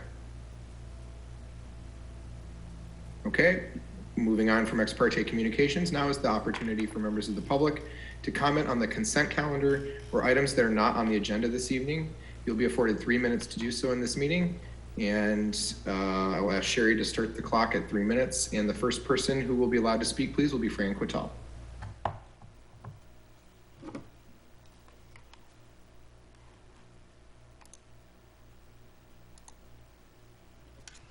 Go ahead, please. You have 3 minutes. Can you hear me? We can. Oh, good. Okay. Thank you. My name is Fran Quittal. I'm the vice chair of the city's budget advisory committee, and I'm a condo owner in Emeryville for a very long time. I was particularly pleased to hear the discussion of 100% affordable housing, and it sort of dovetails with my asking the council to revisit now the concept of an older building accountability program. You may recall that last July, I mentioned SB 721, which was passed in 2018 as California's response to the 2015 Berkeley balcony collapse. It added additional 6-year inspections and safety requirements for multifamily residential units. These initial inspections have a long-off due date, January 1st, 2025. As you might recall, in response to the Surfside building collapse, in July, I proposed an older building accountability program that would include balcony inspections, a known schedule of sealing and painting these buildings to prevent water intrusion and deterioration of the structure, handling certain other maintenance issues, and a soil analysis every 10 years. These are maintenance items that need scheduled timetables so that every resident living in these buildings knows what is going on and how the buildings are maintained. It's particularly important because we have at Pacific Park Plaza and at Watergate alone, 17 or 1,800 of older units, many of which are in fact rentals or homes for young families or people who've lived here a long time, people that we want to keep here and keep here safely. Surfside is an important lesson for us.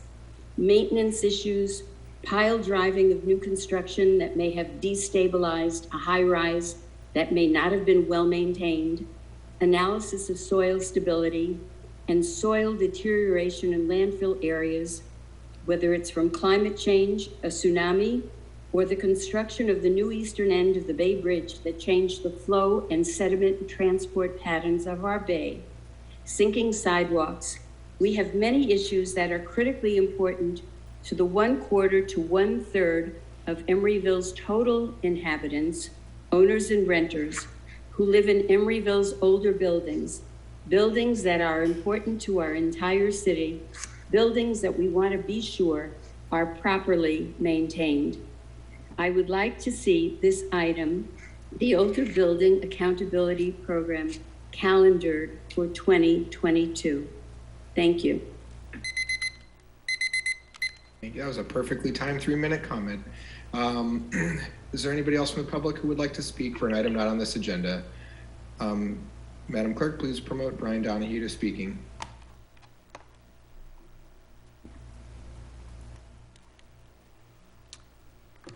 Go ahead, you have 3 minutes. Okay, I presume you can hear me. We can. At the previous meeting tonight, the special meeting, you were speaking about the what's called the Christie Avenue sites discussion, putting housing there. Now, I mentioned at that meeting that Councilwoman Martinez thinks that the ABAG recommendations are too low. And I got, the mayor smiled when I said that, noticeably. And Councilmember Martinez also smiled. Smiling as if it's what I'm saying is not true. But everyone here should know, Councilmember Martinez told the Tattler in writing, and I put it on the Tattler, November 4th, 2018, for a re-election questionnaire, quote, "I think ABAG recommendations are too low," close quote. So I don't want to hear any talk that the council member did not say that, because she absolutely did. And to the extent that I'm being called a liar, that's false. I'm not lying. The councilwoman said that. So Councilmember Martinez, you should stand by your statements and not impugn the public when they repeat them. Which then brings me to the June 15th meeting of this year, where I got called a liar by Councilmember Martinez. I actually got called out by Councilmember Martinez for not telling the truth. And here's what I relayed. The Councilmember Martinez said at a June 15th meeting, she said, "Let me indicate for you how I'm going to vote tonight," when she said she wanted to vote to kill all the trees at the Sherwin-Williams site. She denied that she had said that, implying that I'm a liar. But that's actual factual. That is the direct quote from Councilmember Martinez, and you can see it on the videotape of the June 15th meeting at 33 minutes and 40 seconds. She says, quote, "Let me indicate for you how I'm going to vote tonight," close quote. And I didn't like that, because I thought that our council members should let all the their colleagues speak and deliberate before not making an announcement like that, because it tends to put the kibosh on, you shouldn't come to meetings with closed mind, is what I said. And you called me a liar, and that you never had said that, but you said it June 15th, 33 minutes and 40 seconds into the video. So you are now hereby called out for calling me out as a liar. Thank you.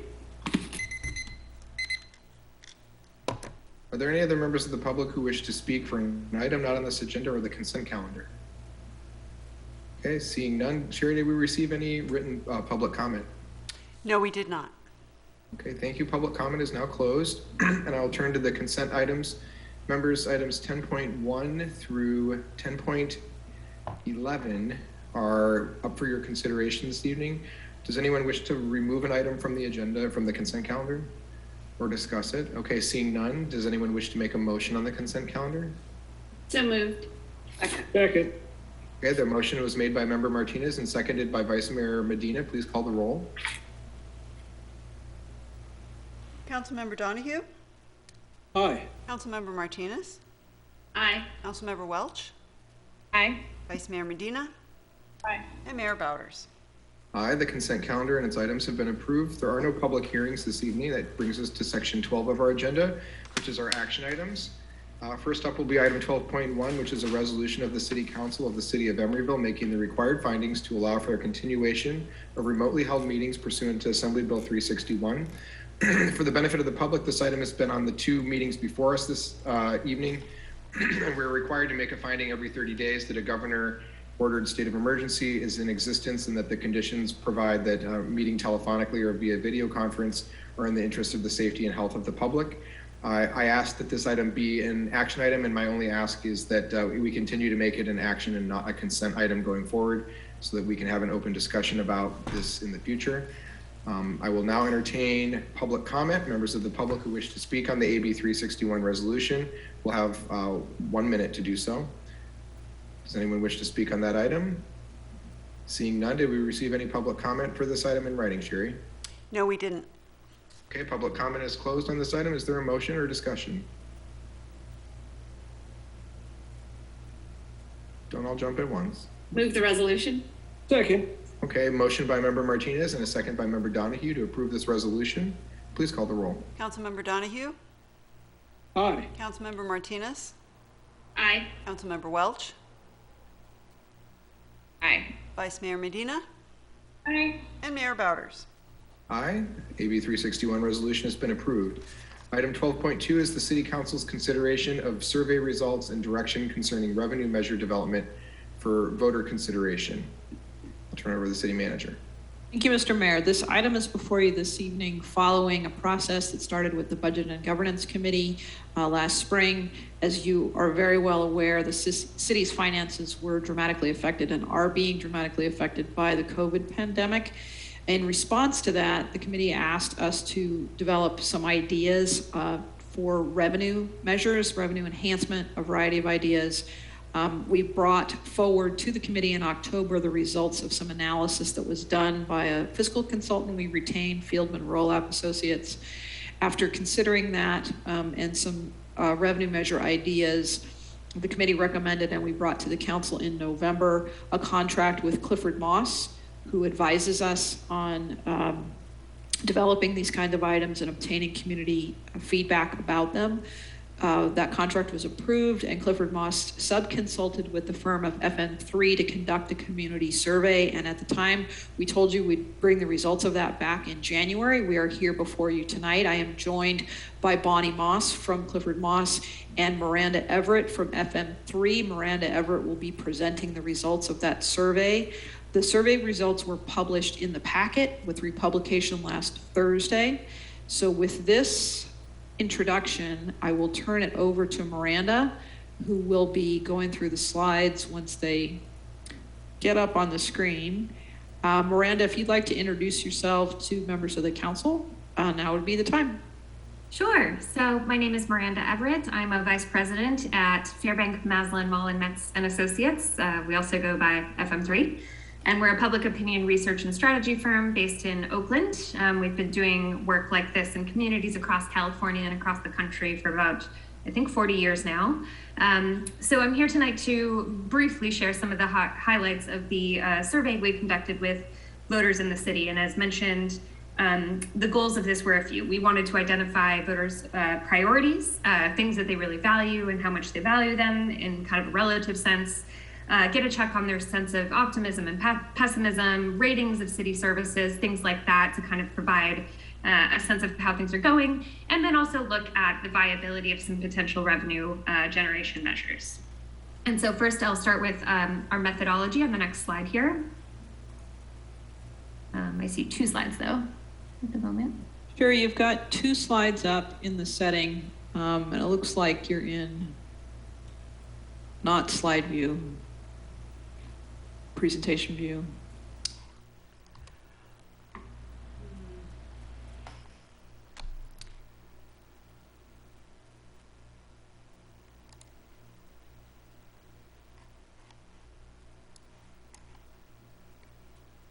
Well, as we look at that, I could talk about some kind of big picture findings here.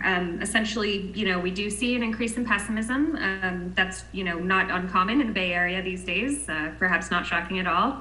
And that's really driven by concerns about housing costs and homelessness. Those are some 2 key issues that people are identifying as concerns for them. At the same time, though, specific to Emeryville, people gave positive ratings to the city's provision of services generally, and also more specifically to police and fire. So they're happy with that. In terms of the things that they prioritize for additional investment, those have to do with public safety, housing, traffic safety, and preparation for natural disasters, including climate change and the kind of impacts that will have on Emeryville. We've identified 2 tax measures that we tested, one a little more thoroughly with kind of pros and cons messaging and a broader exploration. That one did not appear to be viable. That was a parcel tax that would require a 2/3 vote threshold, and that's increasingly a difficult mark to meet, and especially these days with cost of living being such an intense concern. That one was a challenge, and we saw that there doesn't appear to be viability there. We did briefly test a general purpose, so a broader set of funding priorities, real estate transfer tax. That did show some potential, but we do believe that we would need to kind of look at that in a more robust way, the way we did look at the parcel tax to be sure about that. But I think that kind of identifies clearly that we've got one road we don't necessarily want to go down, given that challenging 2/3 threshold, and another road that does show some potential. And the conclusion overall is that information about the needs of the city and kind of how this money might be invested, what are the priorities that are key for the future. Communicating that with voters is going to be really important. And I'm sorry, are you seeing the slide correctly? We are not. We are not, Sherry. So I am not sure. It's showing here and it's showing online. I'm not sure why it's not showing in the meeting, but I apologize. And let me see if I can do anything about it.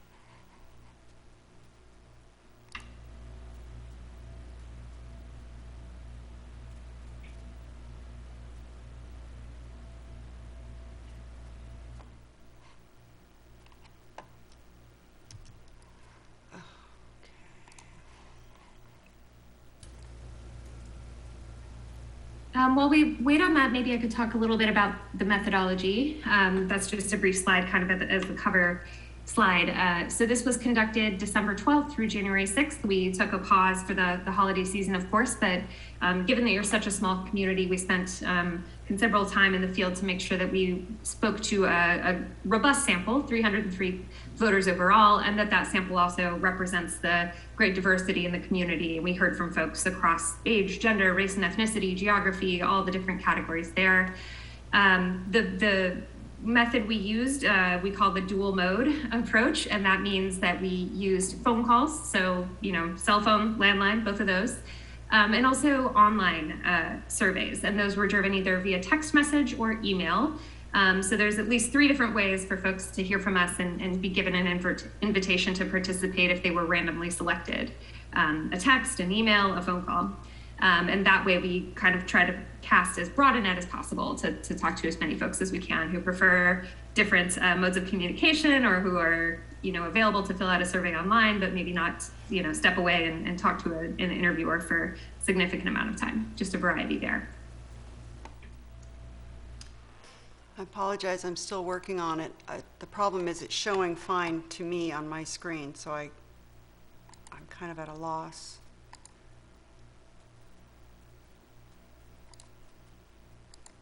Okay, well, I'm gonna ask you to verbalize if you have the presentation yourself, to verbalize as best you can the contents of it. Sure. And if folks at home on TV are getting a presentation that we're not getting, we commend you for having chosen TV this evening.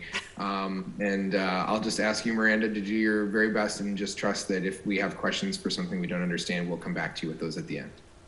Great, and what I'm presenting is also, I think, available in your packet. So if you have that printed out or on a second screen or something like that, you may be able to follow along. So on slide 4, we have that kind of classic pollster question: are things headed in the right direction, or have things gone off on the wrong track? That's a question pollsters have been asking for about 100 years, and is generally thought of as a way to just kind of ease people into the survey, but also get a sense of optimism and pessimism. We've had some data for this from 2019, pre-pandemic. 53% said things were headed in the right direction in the city, 22% said the wrong track, and 26% were don't know, somewhere in the middle. We have seen that number erode, but only very slightly. 48% say things are headed in the right direction in the city now. 1/4 say wrong track, so that wrong track number only ticked up about 3 points. And 27% said don't know. That really bucks the trend of a lot of Bay Area communities where that wrong track slice, that deep red slice, if you're looking at the slides, is quite large. While it's less than a majority, it's still a fairly robust number.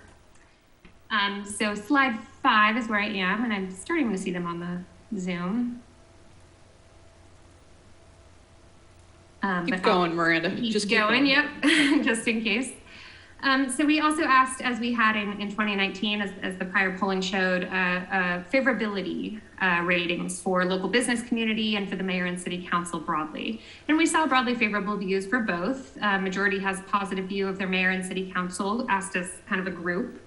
That has ticked up 5 points since 2019. And local business community, fairly steady compared with 2019. 64% have a favorable view and just 11% with an unfavorable view. On slide 6, we had asked about several types of city services and asked people to rate them on a scale of excellent, good, only fair, and poor. At the top of the list is the quality of fire services, 76% calling those either excellent or good, with 35% calling them excellent, so the highest share of the extremely good rating, and just 8% calling them only fair or poor. So vanishingly small number calling it poor, so that's a really high mark for the fire department there.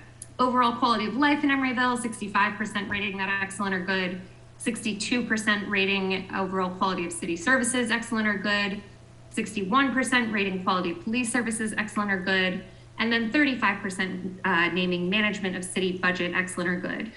Here we saw 31% said they don't know. Those are folks who are kind of being honest with us there, that they may not pay attention to the ins and outs of the city budget.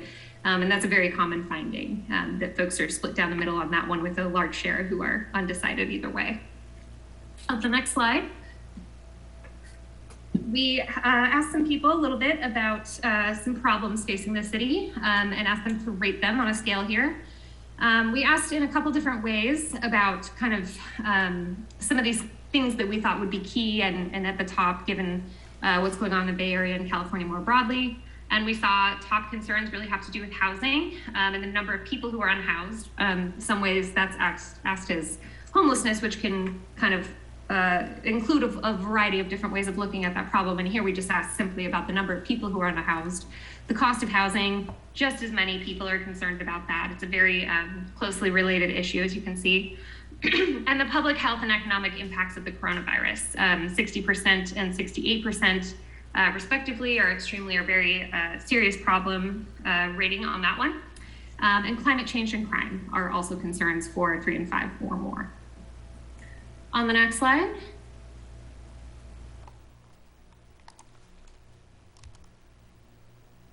We see some of the relatively low ranking problems, and here we see some of these have to do with the condition of parks and playgrounds. Most people don't see that as an extremely or very serious problem, especially when they were asked alongside things like housing costs and things like that.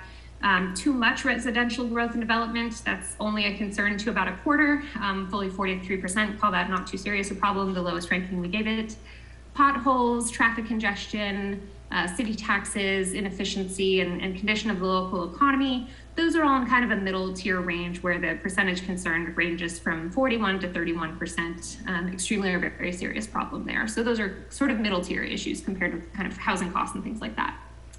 On the next slide, we asked a question in principle: do people see a need for additional funding? And do they characterize that as a great need, some need, a little need, or no real need? We see here that the number has ticked up. 53% saw at least some need for additional funding back in 2019, and 16% characterized that need as great.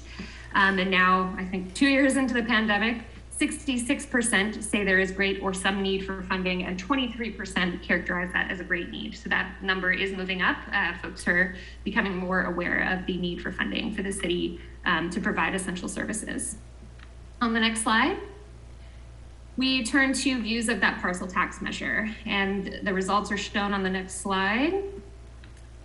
So we provided folks with the 75 word ballot label. The intention there is to just provide what they might see in their voter pamphlet on election day or in the mail a few weeks ahead of time, and ask them whether they would vote yes or no, and then the strength of their certainty about that vote. 63% said they would vote yes. That's a fairly robust finding, but falls short of what's needed for a 2/3 requirement measure. And notably, we see about 8% are undecided there. So while overall support is fairly robust, that 2/3 threshold is a challenge, and we don't quite meet it on ballot measure language alone. Next slide, please. So next we got the yes voters. Why would you vote yes on the measure? We wanted to kind of identify what was driving their support, what they were interested in here in the ballot measure language that we saw. Improving pedestrian and sidewalk and bike lane safety was near the top of the list. About a quarter mentioned that, and you'll note these add up to more than 100% because people could offer more than one reason why. Just more broadly, improving traffic and streets was a concern for about a quarter as well. General quality of life, the sense that the city needs the revenue, and the sense that this is a reasonable amount for folks to pay for the types of services described, all were kind of in the mix fairly broadly among yes voters. Next slide, please.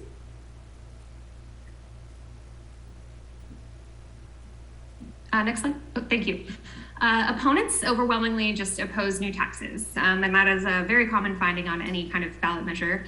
In principle, 39% said there are just too many taxes, and then the variety of other objections are fairly lower ranking. The idea that we should just use the funds that we have, tax someone else rather than a homeowner, et cetera. So a mix of concerns there. Next slide, please. Next slide, you will see the voter priorities for funding. These are ranked in order of the share who saw them as extremely or very important.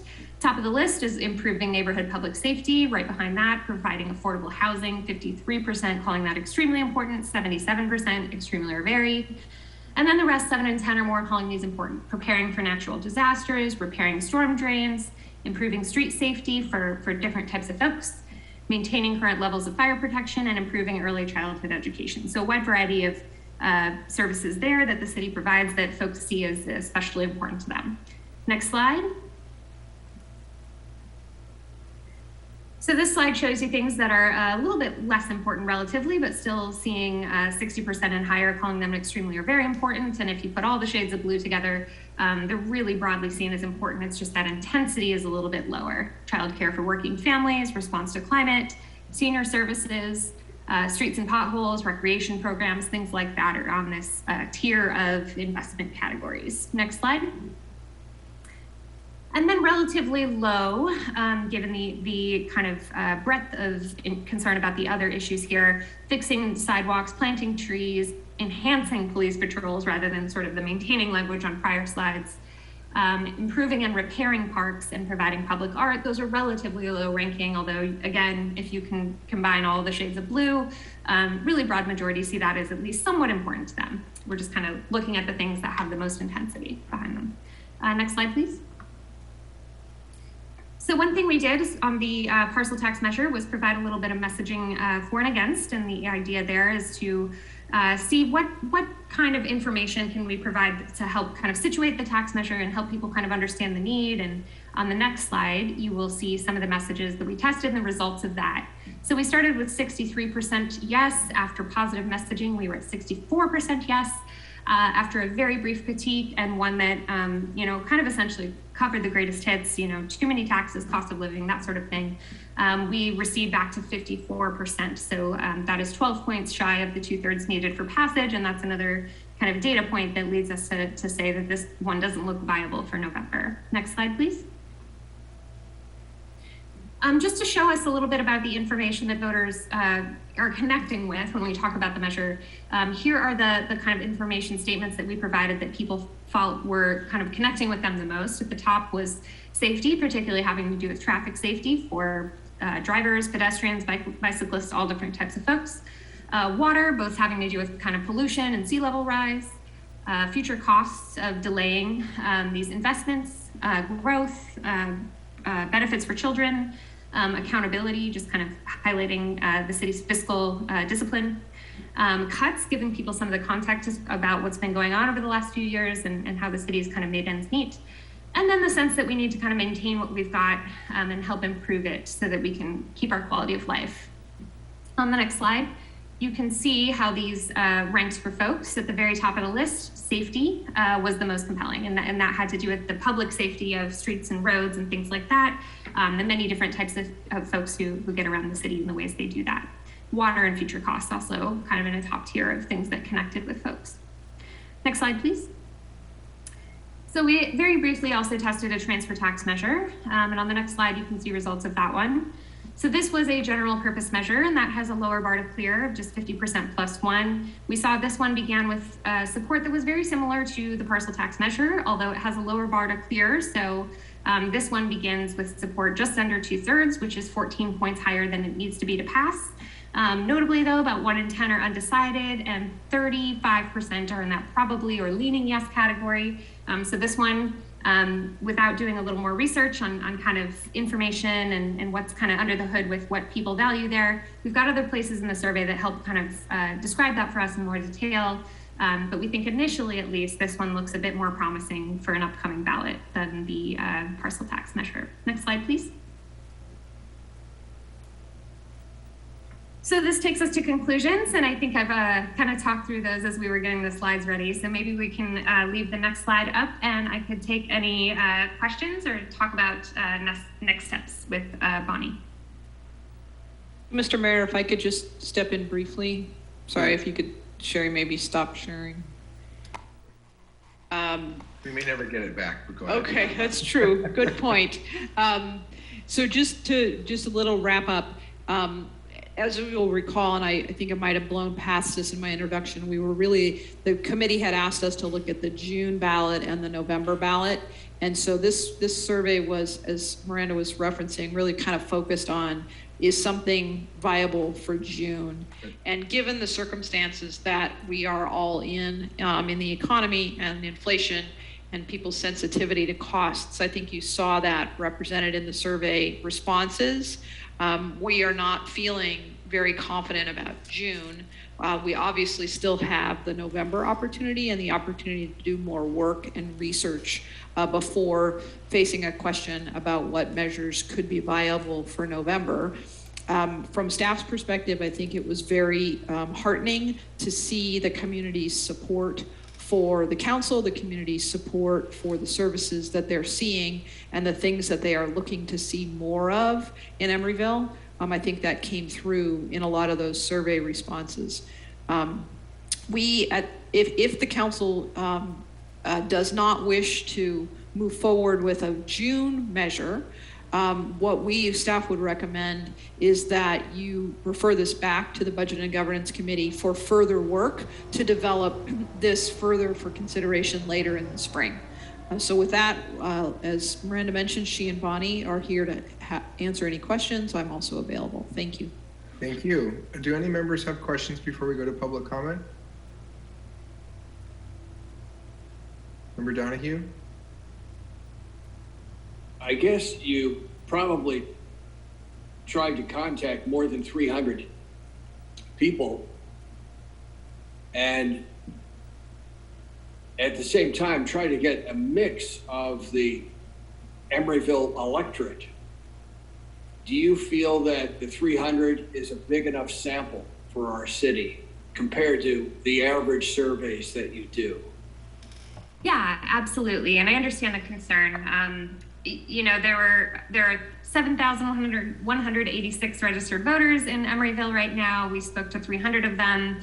That as a share of the overall electorate is very high, considering, for the typical statewide survey in California, which has many millions of voters, a 600 sample is considered fairly robust. It's really the randomness of the sample and the representativeness of the sample that drives our confidence in it statistically. The kind of return on investment of contacting another 100 or 200 people would be fairly low, just monetarily and also statistically. So 300 is a fairly robust sample for 7,000 plus voters. Thank you. Anybody else who have questions for Miranda or Bonnie or Christine? Okay. Now is the time for public comment. Members of the public who wish to comment on this item will be afforded 3 minutes to do so. You can comment by using the raise hand feature on your Zoom bar, or if you're joining us by telephone, press *9. And Sherry, we have several people in the queue. Could you please promote Charlotte to speak? And you will have 3 minutes. Go ahead, please. You'll need to unmute. Thank you. Hi. I think I was contacted in the survey, but the people I spoke to was a company called Validity Research Interview. Are they part of FM3 or did you delegate to them? So to facilitate, Charlotte, hi, this is the mayor. Yeah. Hi, thanks for joining us. So the way this works, Charlotte, is you have 3 minutes of unfettered time. So if you'd like to use that time to ask any questions, we can take those questions down and address them when we're finished with the public comment, but we can't engage in a discourse. Okay, I understand. I'm sorry. I just really wanted to know more about the way that the survey was carried out, what your terms of reference were to the company FM3, and do they actually do they subcontract part of that to other people? As I say, I was contacted by Validity Research Interview, who I looked up online to see who they were, and they didn't rate terribly highly from people on Yelp, etc. So I just wanted to make sure that you're getting the best bang for the buck in Emeryville when you're spending money with consultants. Thank you. Thank you. And if you stick around, I'll be happy to ask that question once public comment is over. Next, please, can we promote Brian Donahue to speak? Good evening. Go ahead. Mr. Donahue, you're not near your microphone. Can you hear me? Now we can, but you need to keep it. You're making a lot of noise, and it's very hard for us to hear you. Hear me better now? That's okay. Yes, go ahead. Remember years ago when the city manager was John Flores. The council directed Flores to hire a company similar to this company to investigate. They needed new revenue, and they wanted to investigate a lighting and landscape district, creating a lighting and landscape district to increase funds. And the consultant determined that would pass easily. And so the council went ahead and spent the money on the ballot measure. It cost a lot of money. It's like $100,000 or something. And it failed miserably. So at the time, the economy was starting to falter, and then it wasn't an inflationary problem like it is now, but it was, faltering economy. Now we have inflation issues that we don't know where that's going to go. So I just warn you that, don't be overconfident in this findings from this consultant that the voters will say yes to this. I mean, you really need to be careful about being, like I said, being overly confident, especially since the cost for buy-in is so large. I understand it's over $100,000. So I'm advising you to be careful. Thank you. Are there any other members of the public who wish to comment on this item? Sherry, did we receive any electronic submissions? No, we did not. Okay, public comment for this item is closed, and I will turn now to the members to discuss. Is there anybody who would like to kick us off on any discussion or feedback they have in relation to this item? I have thoughts on this item, but folks aren't going to raise their hand. I'll go first. Oh, no, everyone raises their hand now. Vice Mayor Medina, you're recognized. I was waiting to hear from members of the Budget Advisory Committee, but I mean, okay. I want my feedback on this as someone who's consulted for a lot of campaigns. Yeah, the parcel tax is not the most stellar numbers I've ever seen. I would not advise a client to move forward with that at this time for June. So I would advise our council not to move forward with parcel tax for June. Things can shift. General election has a lot larger of a demographic turnout, but yeah, absolutely not this one in June. Otherwise, encouraging results about the transfer tax, and I like that our voters are so supportive of safety messaging around transportation. That's great. Love to see that. I think that's actually really unique messaging. I haven't seen that in a lot of polling. Okay, thank you. Member Martinez. I just wanted to thank staff and our consultants for putting this together. And I agree, June is not the time to push for a measure that received kind of poor polling. And I think the Budget and Governance Committee is the appropriate arena for us to explore what to put on the general in November. Okay, others? Member Welch? Yeah, just to echo my colleagues, go with what you know. If we're getting a bad read on June, let's not do it. Okay, Member Donahue, do you have anything you'd like to add? Well, just more of the same, that I think these times right now are challenging for imagining a stable future. But, in a month or so, things might look different, and the Budget Advisory Committee could make a judgment about June, is sort of how I feel. But, it's looking like June is a little close. It looks risky, but, things can change. And so I assume that your committee will really look at this. Thank you. So I'd like to begin my comments by first asking if Miranda or Bonnie would like to respond to the public comment from Charlotte related to subcontractors who did the polling, in particular, perhaps Validity Corporation or whatever research group that was. Maybe you'd like to just respond to the public comment about how they're related to your firm and how you do that survey. So they are a set of some subcontractors we work with on a variety of projects. They have a staff of trained interviewers who work nights and weekends to contact folks. So yeah, that is one of our frequent partners in our research. Okay. So I just want to, for the benefit of Charlotte, I just want to let you know that I received about a half dozen inquiries from members of the public related to the survey. And so I want to just share that feedback with everybody here in a live meeting, which was that some people began the survey and it went much longer than they anticipated. There was no indication when the survey began as to how many minutes it would take. So people indicated that 5 to 10 minutes in, they hung up or asked to discontinue the survey because it was much longer than that. Some folks told me 15 to 20 minutes it took to do it. So we might need to either message that at the outset or find strategies to keep people in it.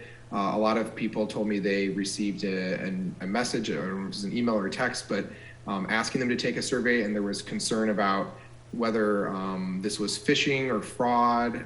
People were afraid to participate in it or click links to do it live because they didn't know if it was safe messaging from the city. So I had a number of people who asked me if it was safe to do it, and I obviously didn't know because I didn't see their specific emails. So I was, trying to find out what that message was. So I just think that these are just feedback items I'd like to share with our consultants and our staff, because I understand, and like Vice Mayor Medina, I work full-time in a space where I work on ballot measures. I've done 5 state ballot measures and supported significantly 3 of them here in the city of Emeryville during my time on the council. And I know how challenging polling is. I deal with polling all the time.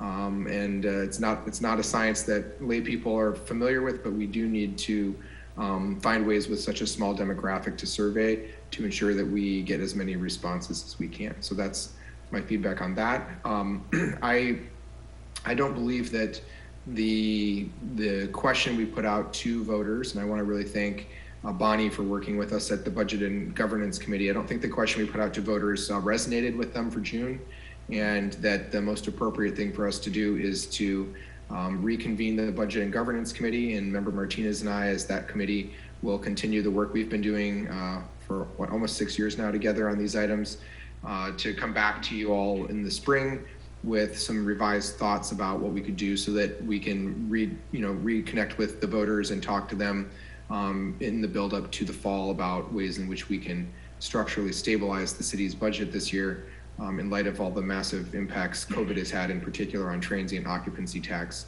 to the bottom line of the city and services that are at stake and at risk if we don't take action in the near future on that. So that is my feedback now. I will just say on the messaging side, I think that something we'll get to in a future item here. I think that there was a lot of positive messaging around the nexus between safety, preparedness, and resiliency. I would say that those 3 words to me were very strong, cohesive messaging. It's not just public safety. I heard, we had a speaker tonight in the open comment. I hope she's still listening to us here, Ms. Quattel. I would just say we've previously asked for a future agenda item related to the building inspection program. We don't have a code enforcement officer here, so we don't have existing staff and services to provide that program, which is why you wouldn't see us adopt it this year. But what we could potentially do is to devise a measure that allows us to actually staff a program like that, so that we're doing disaster preparedness, community resiliency, and building that into our framework for helping us provide a more prepared and protected community. And I think that messaging around preparedness and protection resonated. I think that goes to street safety. I think that goes to public safety. And I think that goes to climate action, which is also a safety item. So I heard a lot of messaging that I think has consistency and is a real reflection of what residents in our community want. And I will attribute very liberally here the uptick in support since 2019 for the City Council to the fact that we do listen closely. And in 2018, In June, we went forward with a housing bond that voters overwhelmingly approved at 72%. We went forward with a cannabis tax plan that voters at over 80% approved in the fall of 2018. And then in 2020, we went forward with Measure F on public safety and health and childcare proposals, and voters approved that as well. So we have successfully listened to our voters and brought them things that were reflective of what their priorities are. Housing, public safety, revenue opportunities, and business growth. And I think that what we're hearing is that their finger is on the pulse of what the larger Bay Area is also talking about, which is safety, resiliency, and preparedness. And I think that those are things that the Budget and Governance Committee would be well advised and to continue that conversation on. Does anybody have anything they'd like to add to that? Do we feel that we have given direction to staff to just return this to Budget and Governance Committee, or is there anybody who has alternative proposal? Okay, I'd like to thank Miranda and Bonnie for their assistance and their time and for their work with our committee, and we will be talking to you again soon. Our pleasure, thank you. You're welcome. You have a nice evening. You too. Okay, and you'll all bear with me for one moment as I pull my agenda back up from the slideshow I was using on the side. Okay. So that'll bring us to item 12.3, which is a letter of support, an update, and a review of the I-80 Ashby Avenue State Route 13 interchange improvements related to the draft environmental document. And I would like to welcome our friends and guests from ACTC and Caltrans. And I believe Ryan O'Connell will be providing this presentation. Yeah, I'll be doing the intro and then handing it over to ACTC staff. Thank you for having us tonight. We are here to give a status update on the I-80 Ashby Interchange Improvements Project. Additionally, we've attached the draft environmental document that ACTC has released, or sorry, Caltrans and ACTC have released for the project. It's there for council review for you to provide comments, and we have also drafted a letter of support that has also gone through the Transportation Committee with some slight changes, and we'd like to go over that draft letter of support after ACTC does their presentation. So with that, I'll leave it to Wajahat Nayez to give a presentation from ACTC. And please confirm that you're seeing the presentation the way you would expect to. The double slides again, Sherry.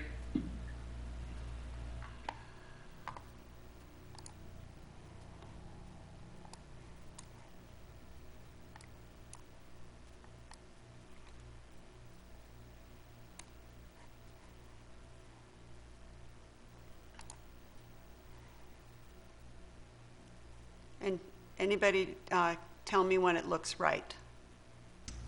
We see your PowerPoint page with all of the slides down the left side and a small image of the main slide in the front of the page. Okay. With like it looks like we're looking at a Microsoft application. Okay.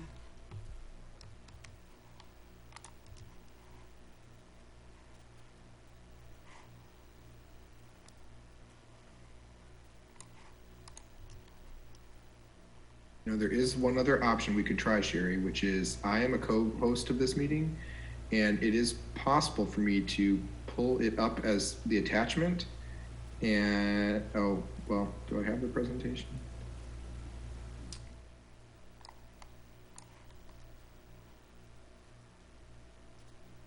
How does it look now? Let's see here, because I was gonna say I could just share screen. It's the same as it was a moment ago.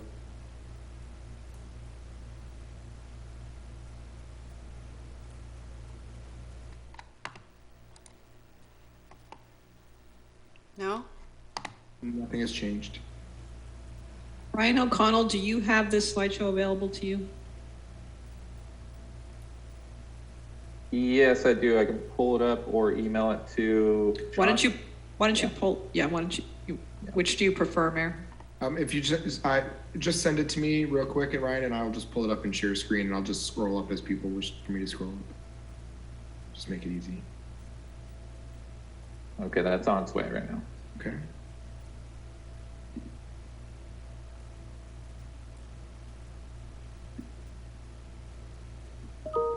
See, there it is. Hello, Ryan O'Connell.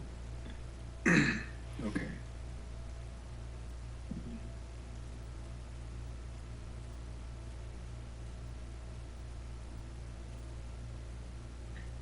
It's opening.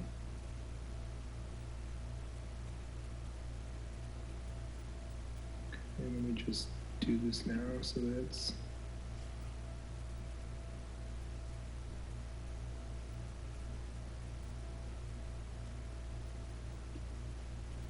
What is the preferred way you show it? Is it a presenter view or a different view? I think it's presenter. The presenter is the one that shows those notes that I keep showing to you guys. Okay, then I'm gonna do this. I'm gonna just do it like. John, if you can hold off 1 second, I sent you the wrong version. The next one's coming. It's in there. I just need to know the name of the presentation view that is the one that makes it full screen. You have a slideshow?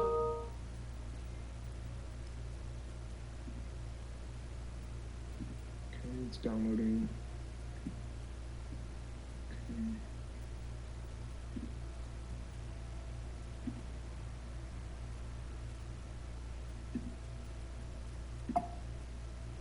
Okay.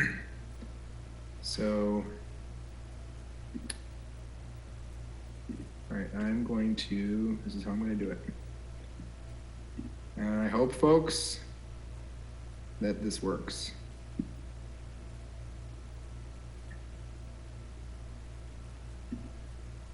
You see, nope, you know what I need to do?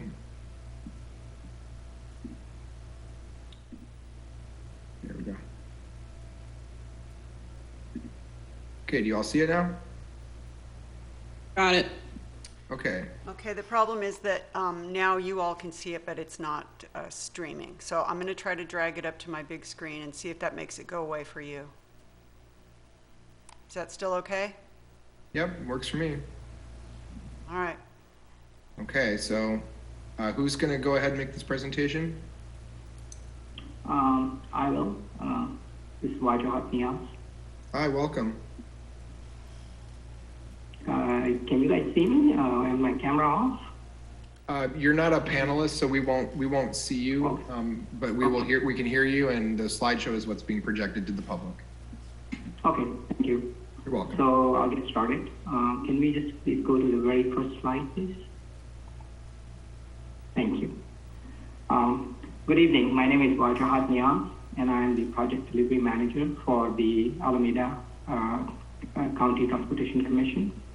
And I'm here today to give you an update on the I-80 Ashby Interchange Improvement Project. And I'm here with two of my colleagues, the project manager for this project, Kandaraj, and our lead design consultant, John Kenyon.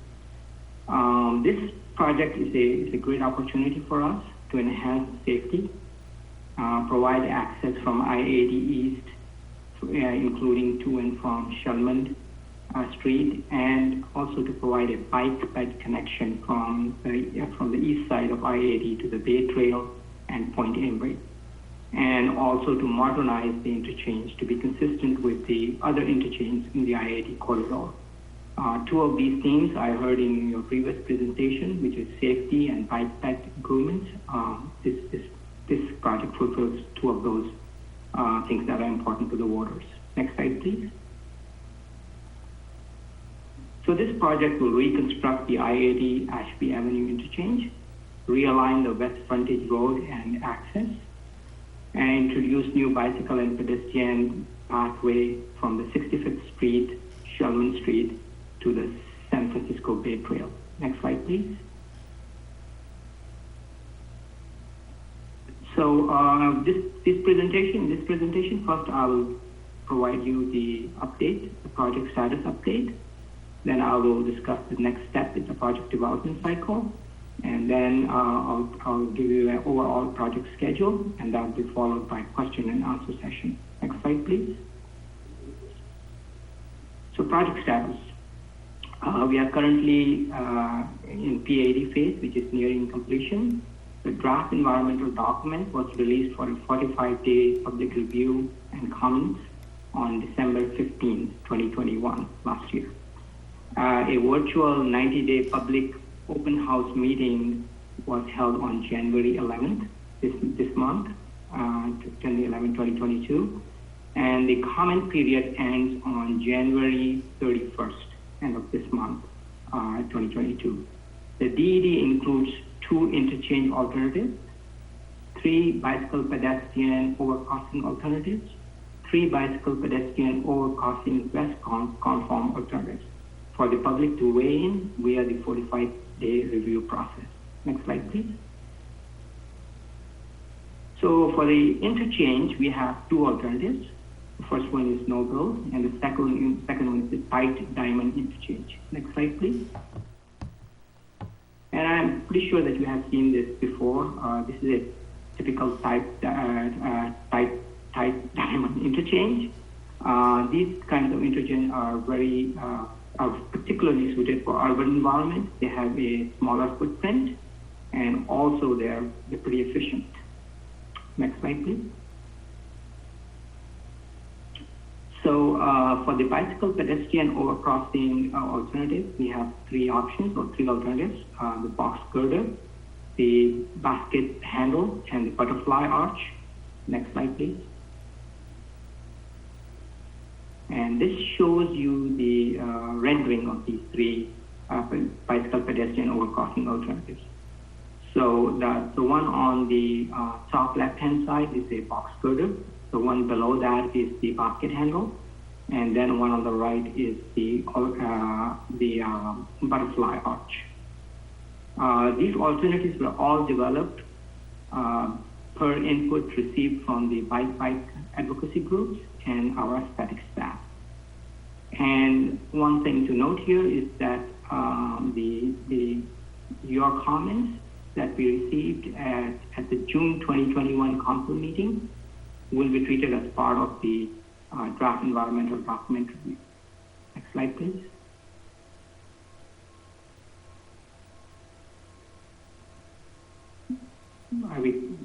Okay, hold on. So for the bicycle pedestrian overcrossing west conform alternatives, we have 3, the mid-block, the zero conflict, and the hybrid. So if you next slide, please. So this is a rendering of the mid-block west conform alternative. This will provide an at-grade crossing at Point Emery, as shown on your right-hand side. And this alternative, along with all the other alternatives, will include an elbow to provide a vista point on the elevated bicycle pedestrian overcrossing structure. Next slide, please.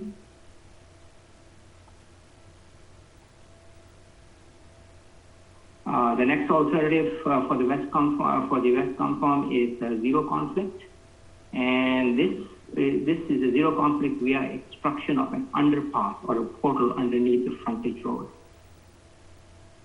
Next slide, please. And the third alternative is a hybrid. It's basically a mixture of the 2. This alternative will provide zero conflict option, and in addition, another option to cross the frontage road via the at-grade crossing. Next slide, please. Now for the public open house, Caltrans, Alameda CTC, and the cities of Berkeley, Emeryville, and Berkeley have been collaborating on setting up open house and conducting public elected official research, outreach efforts. We held a public meeting, a virtual 90-minute virtual event on January 11th, like I mentioned earlier. And our outreach consists of letters to elected officials, newspaper advertisements, mail-outs, social media, e-blast postcards, and website updates. Next slide, please. So for the final environmental document, at the conclusion of the 45-day review period, we will review and respond to all written comments received. The project development team that consists of all stakeholders will meet and select the preferred alternative. Then based on the preferred alternative selection, we'll complete the final environmental document. And an important point to note here is that Federal Highway Administration's review and approval of the access modification is required prior to project approval. Next slide, please. Now for the project funding, the total cost of the project is about $157 million. Currently, we have $52 million of Measure BB funds available to this project, and we do have a gap of $105 million in funding shortfall. We will aggressively pursue federal, state, and regional funds to close this funding gap, and the programs that we are targeting are the Active Transportation Program and the Congested Corridor Program from the state side, and federal grants such as WAVE and Infra from the federal funding programs. Next slide, please. So what are our next steps? Our next step would be, after the approval of the environmental phase, we'll initiate concurrent design and right-of-way phase. This will follow the Caltrans project development procedures and processes. And we will also aggressively pursue funding opportunities from federal, state, regional, and other local sources to close the funding gap. And we will also look at review project phasing in the early part of the next phase of the project development. Next slide, please. Now for the schedule. As I mentioned earlier, we are pretty close to finishing our environmental phase. The draft environmental document was completed in fall of 2021. That was November of last year. We held a public meeting this month on January 11th. We hope to finish the final environmental document and start the design and right-of-way phases in mid of 2022 this year. Complete the design and right-of-way certification in fall of 2023, and then complete construction in early 2027. But please note that right-of-way certification and construction are subject to availability of funding. We have a funding shortfall right now, which I had mentioned earlier. Now this next slide, please. Now this is a visual simulation of one of the proposed alternatives. And with that, next slide, please. Thank you, and we will take your questions now. Okay, are folks okay with me taking the share screen down, or does anyone need to revisit a slide before I do that? Okay, I'm going to stop the share. And are there clarifying questions for the members of the Alameda CTC staff or Caltrans? Okay, I don't, hold on a second, I didn't show so this thing comes on my screen. Okay, so at this time we will have public comment. Members of the public who wish to comment on this item will be afforded 3 minutes to do so.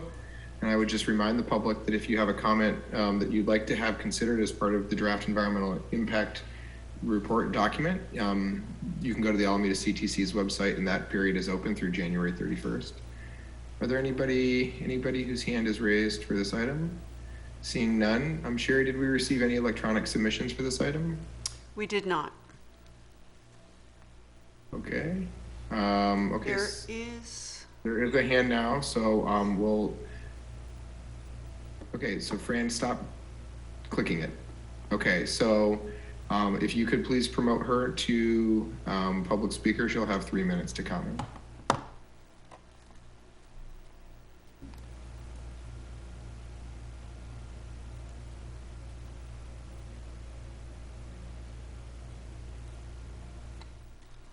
All right, go ahead, please. You have 3 minutes.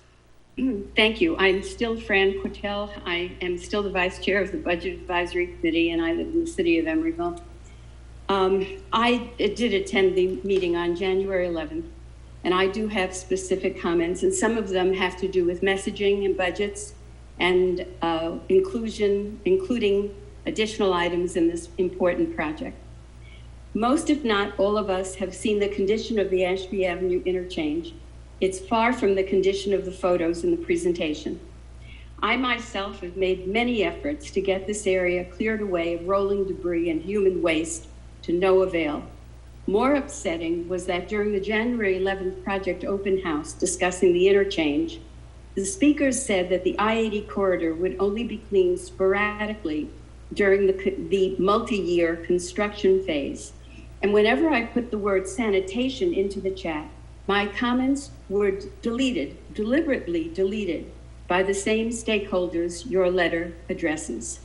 I am therefore requesting Council's letter message, including the public's concerns for safety, sanitation, and maintenance, which are essential for the well-being of the public and for the public good, so that when this $157 million project is finished, it protects the shoreline, bicyclists and pedestrians. It protects the public from ongoing exposure to human DNA, which means the huge amount of excrement and garbage that sits on the ground or flows without treatment into the bay, the storm drains, the sewer systems, and the shoreline. I really think if an additional budget is needed to handle these items, I am saying to Council to please tell Caltrans now is the time to ask for that additional money so that these benefits can in fact be delivered to the public. This is what the public needs. I really hope the letter is amended to include this clear messaging about the public's needs for safety, health, and sanitation, that there's a clear message to this effect, which the current letter does not have. Thank you. Thank you for your comment. Any other members of the public who wish to speak? Okay, seeing none, did we receive any electronic submissions, Sherry? No, we did not. Okay, thank you. That will close public comment. I will turn to my colleagues for discussion.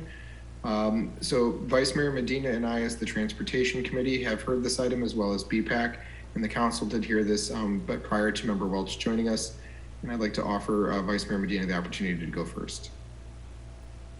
Thank you. Yeah, I'm very familiar with this. I think staff did a really great job of compiling a letter that addresses our concerns. We added some of them, as you can see, at our last Transportation Committee meeting. One thing that's a little weird to me about phrasing is that on item number 10 from the letter, it says a suggested 1 to 2 tree replacement, but then our Transportation Committee recommendation is 1 to 4, as you can see down below.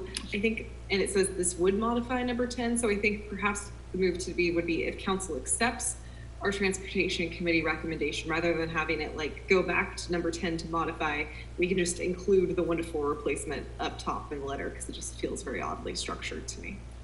That is my only note.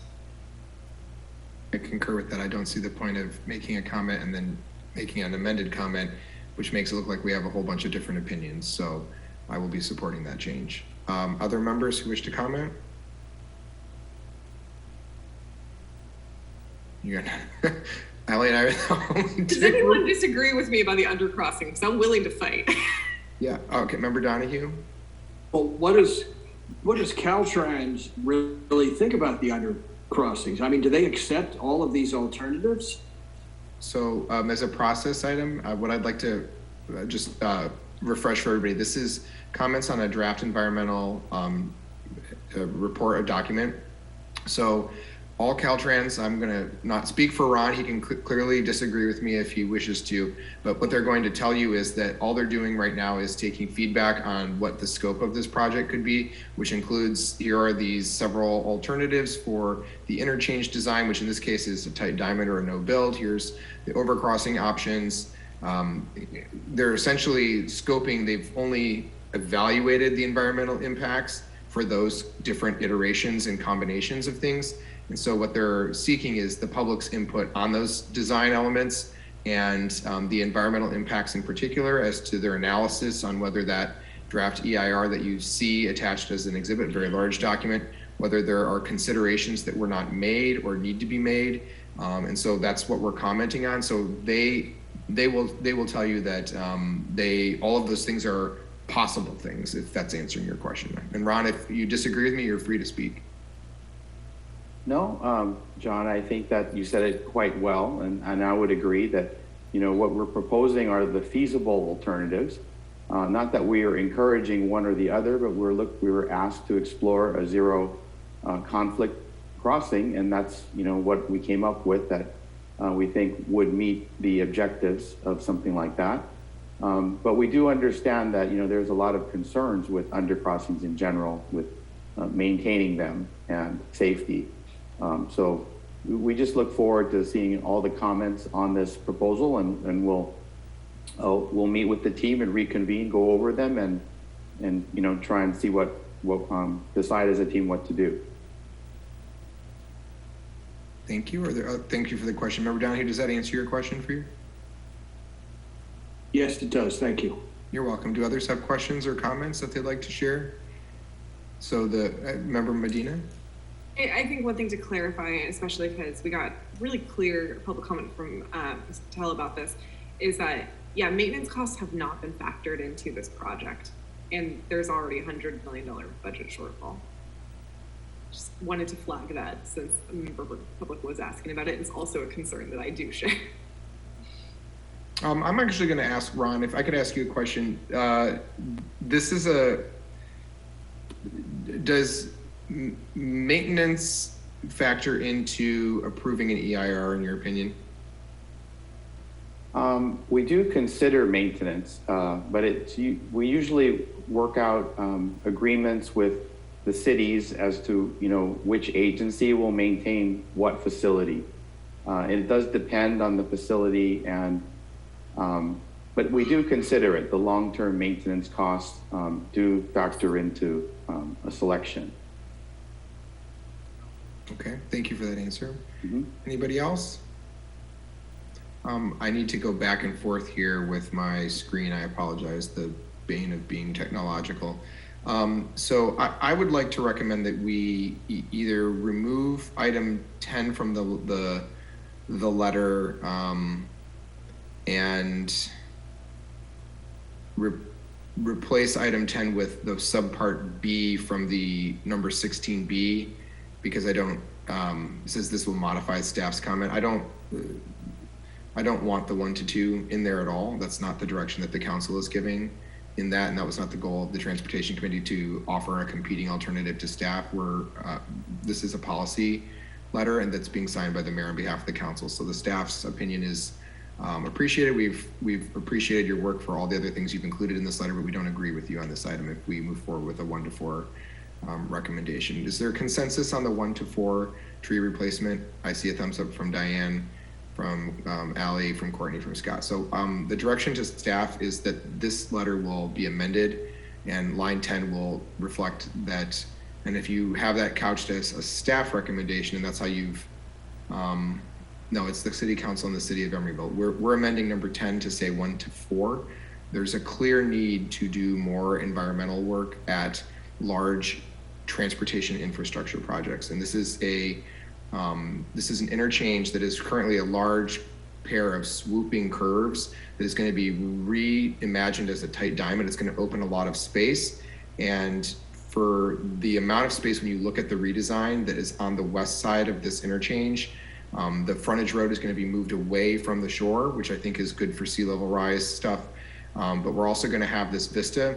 There should be large trees that provide nesting spaces for birds, especially since we have an estuary in this vicinity. And I just think that to fall short of the opportunity to do, I know Caltrans doesn't like to maintain trees. They don't have arborists, and when they do maintain trees, if you go down the Bay Trail, it's usually just not the most pretty thing. But I think that large trees in an interchange space like this are actually part of what would make, I think, our vision, right, for an interchange a little more like us. I know sitting at ACTC, I've heard the mayors of several other cities ask for Caltrans to put pavement or rocks on the inside of their interchanges to avoid there from being weeds and grass. I've seen a couple of mayors demand that there be art in them on the walls of them as the ones that have the curves. So I've heard different people make different requests, and I think that what would be a more appropriate thing for our city is to actually have a space that was very welcoming to environmental stuff. So we're going to make that replacement. I see a majority vote for that. Is there any other additional comments? I would just, to the public comment about maintenance, Member Medina was very vocal and clear in the committee meeting about that issue, and as it relates to underpasses. And there's an ongoing issue where the state doesn't give Caltrans funding to do maintenance of these types of roads, and there's been litigation about that between some municipalities and the state over that. And so there's kind of an ongoing challenge there. And I think that that's unfortunately going to be resolved probably through bilateral agreements and not through an EIR process. That's just the way that unfortunately that works. So anybody else? Okay, well, I'd like to make a motion then to approve this letter with the change to amend item 10 to reflect the city council's guidance and amend 16B to remove the superfluous reference. And that will be my motion. I second that motion. Okay, there's been a motion made by Mayor Bowders and a second by Member Donahue to approve the letter as proposed to be amended. Please call the roll. Councilmember Donahue? Aye. Councilmember Martinez? Aye. Councilmember Welch? Aye. Vice Mayor Medina? Aye. And Mayor Bowders. Aye, thank you. And thank you to the members of the Alameda County Transportation Commission staff and Caltrans for being available to us this evening. Okay, that moves us to item, and thank you Ryan O'Connell also for all your work on this. And after I think 17 or 18 years of trying to get this Ashby interchange design finally approved, we may actually have that happen this year. So yay for us. Item 12.4 is a resolution of the City Council of the City of Emeryville accepting the comprehensive annual financial report and associated compliance audit reports and the auditor correspondence for the fiscal year of June 2021. And members, I'm asking this evening to waive presentation. So for the 26th consecutive year, the City of Emeryville received the GFOA Certificate of Achievement for Excellence in Reporting. We had a clean audit as we have had for all those years, both for the City of Emeryville as well as ECDC. There are no recommendations or actions or findings from the audit. And to save us some time at this late hour, I'd like to move us beyond the lengthy presentation associated with that audit report unless anyone objects. Okay, seeing none at this time, I'll open the audit to public comment. Any members of the public who wish to comment on our very clean audit are welcome to do so. We'll give you 1 minute to talk about the audit. This went through the Budget Advisory Committee and the Budget and Governance Committee, as well as the Department of Finance in the city's office. Okay, public comment is closed. If there's no discussion, is there a motion? Member Martinez?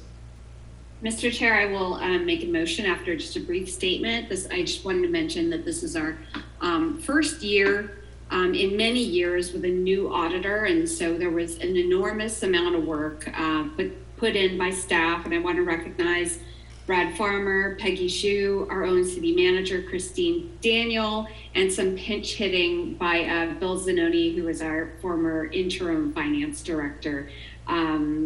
It's not exciting to read in a report, but I'll highlight, especially for viewers at home and for our new council member, that the best thing to read in a report, an audit such as this, is that there are no material deficiencies and in our internal controls that were identified. So it doesn't sound sexy, but it is an excellent result, and kudos to our staff for a great deal of work in pulling it all together at a time where work is more challenging than ever. So with that, I will move the resolution. I will just add that I actually find the words unmodified opinion very sexy, Member Martinez. So we received an unmodified opinion that we are in good standing on fiscal practices. Can I just ask that no material deficiencies becomes our new town slogan? Well, optimism, I appreciate that. I'm going to make a second to the motion as the other half of the Budget and Governance Committee. So we have a motion by Member Martinez and a second from Mayor Bowders to approve and accept the audit and resolution. Please call the roll. Councilmember Donahue? Aye. Councilmember Martinez? Aye. Councilmember Welch? Aye. Vice Mayor Medina? Aye. And Mayor Bowders. Aye, thank you. And thank you to everybody, as Member Martinez already noted, who did extensive work in helping us achieve another good year of fiscal practice soundness. Okay, the next three items are items that you all graciously allowed me to put on tonight's agenda. 12.5 is a discussion of whether to add a future agenda item to consider directing staff to conduct a tree survey. So my presentation will be very brief at this hour.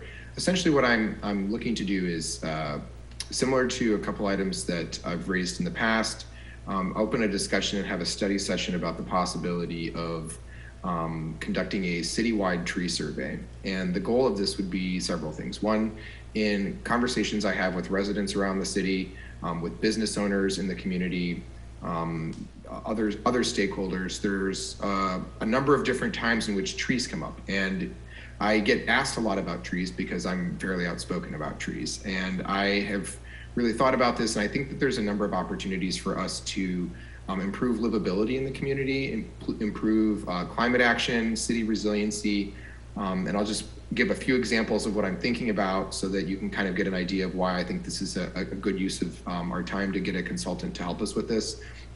Essentially, trees offer us a number of opportunities to improve community wellness. I think that we have existing tree varieties that don't actually perform well in our city like ours.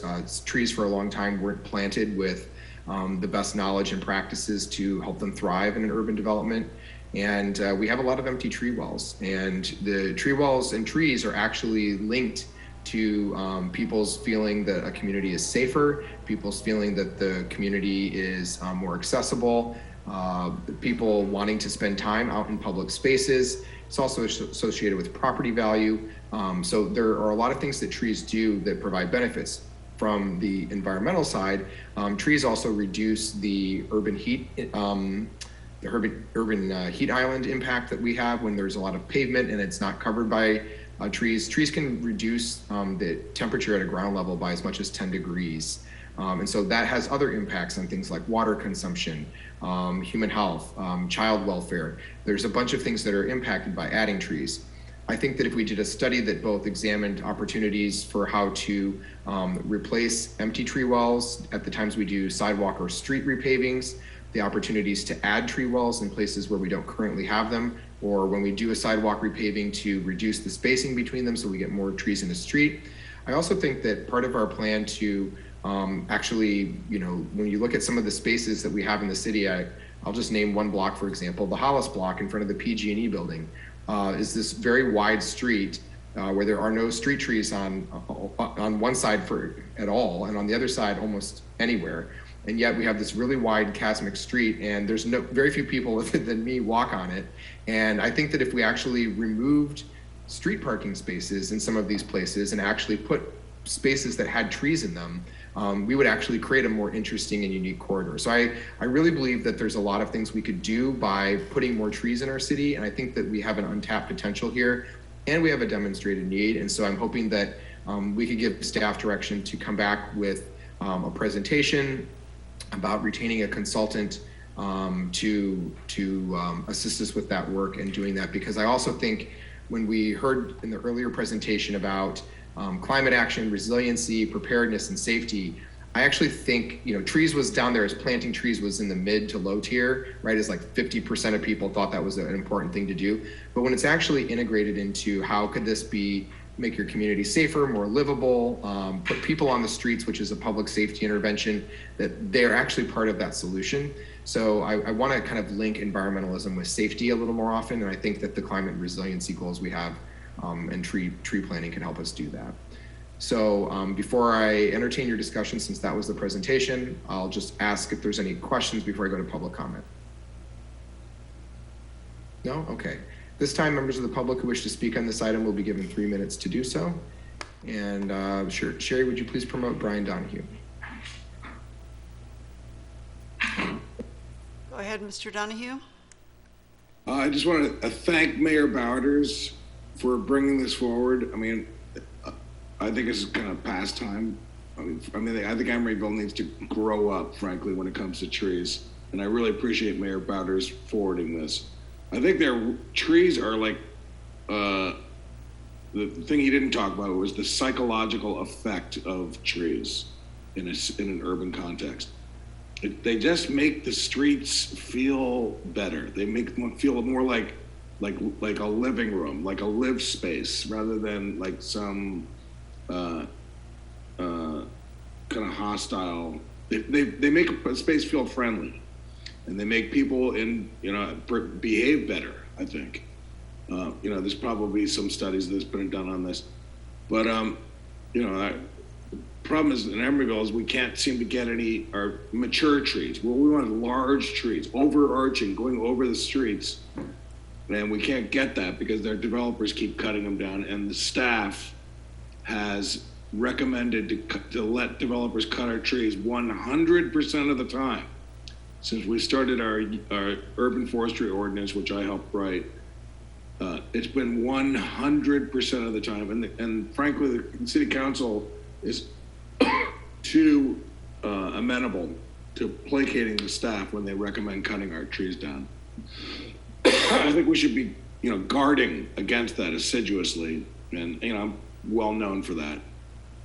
But I just wanted to say thank you very much to Mayor Baudes for bringing this up. I think it's a really cheap way, affordable way, to make our city more livable, and so I really appreciate this and the care that you're showing about this. Thank you very much, and that's my comment. Thank you. Thank you. Next speaker will be Ken Bukowski.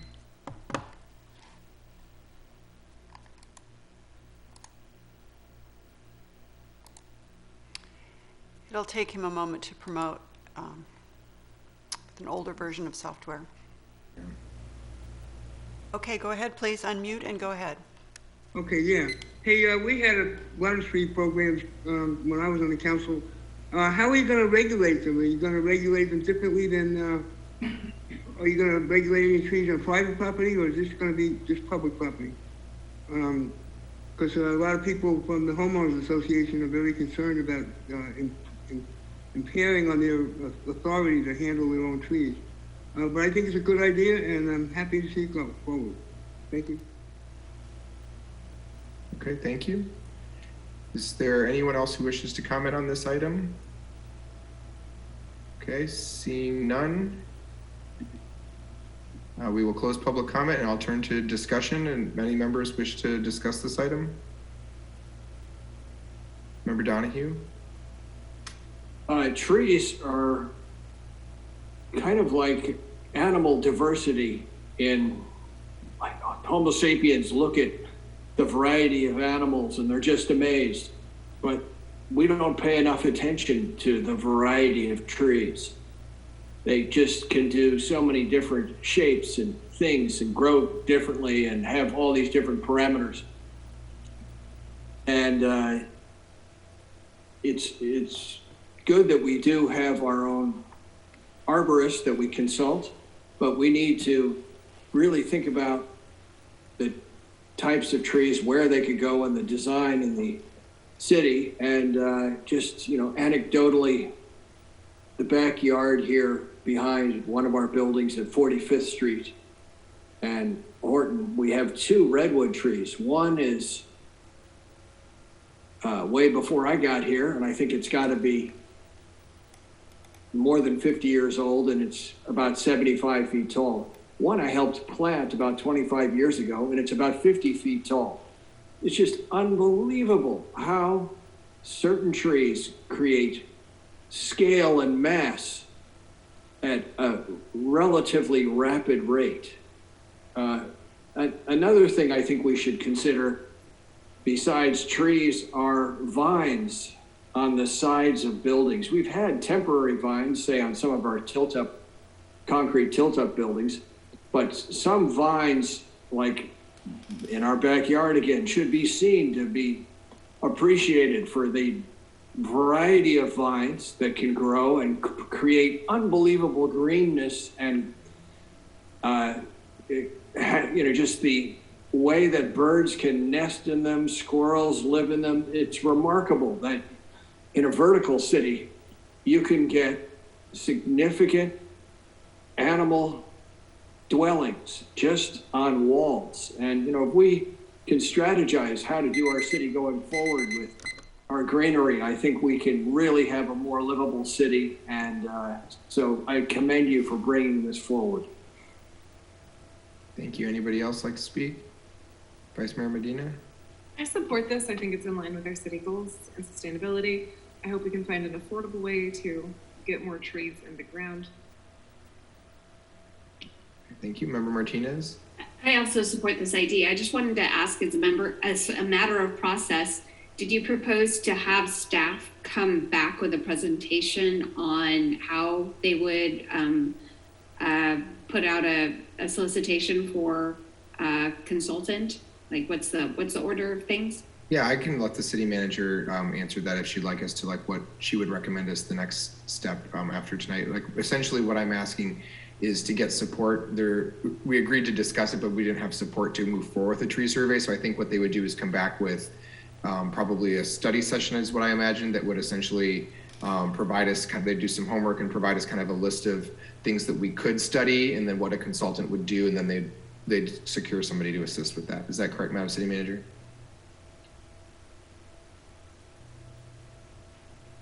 So if the council votes to approve this item tonight, we would take this as direction to staff to prioritize this as a new project for city staff time.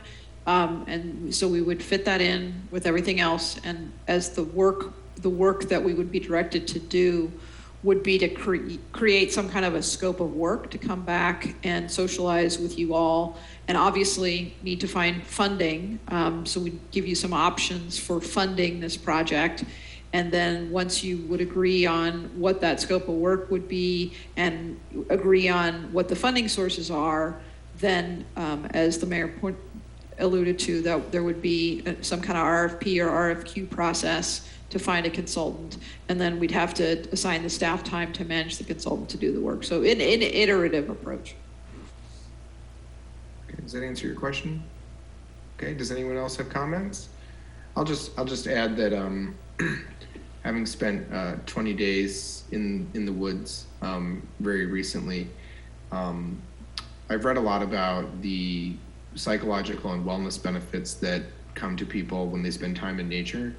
And spending just 20 minutes a day, either on your patio, visually and in a sensory manner engaged with nature, 15 to 20 minutes walking in a park where there are trees, it has been demonstrated scientifically through repeated studies to reduce blood pressure, heart rate, anxiety, provide greater mental wellness for people.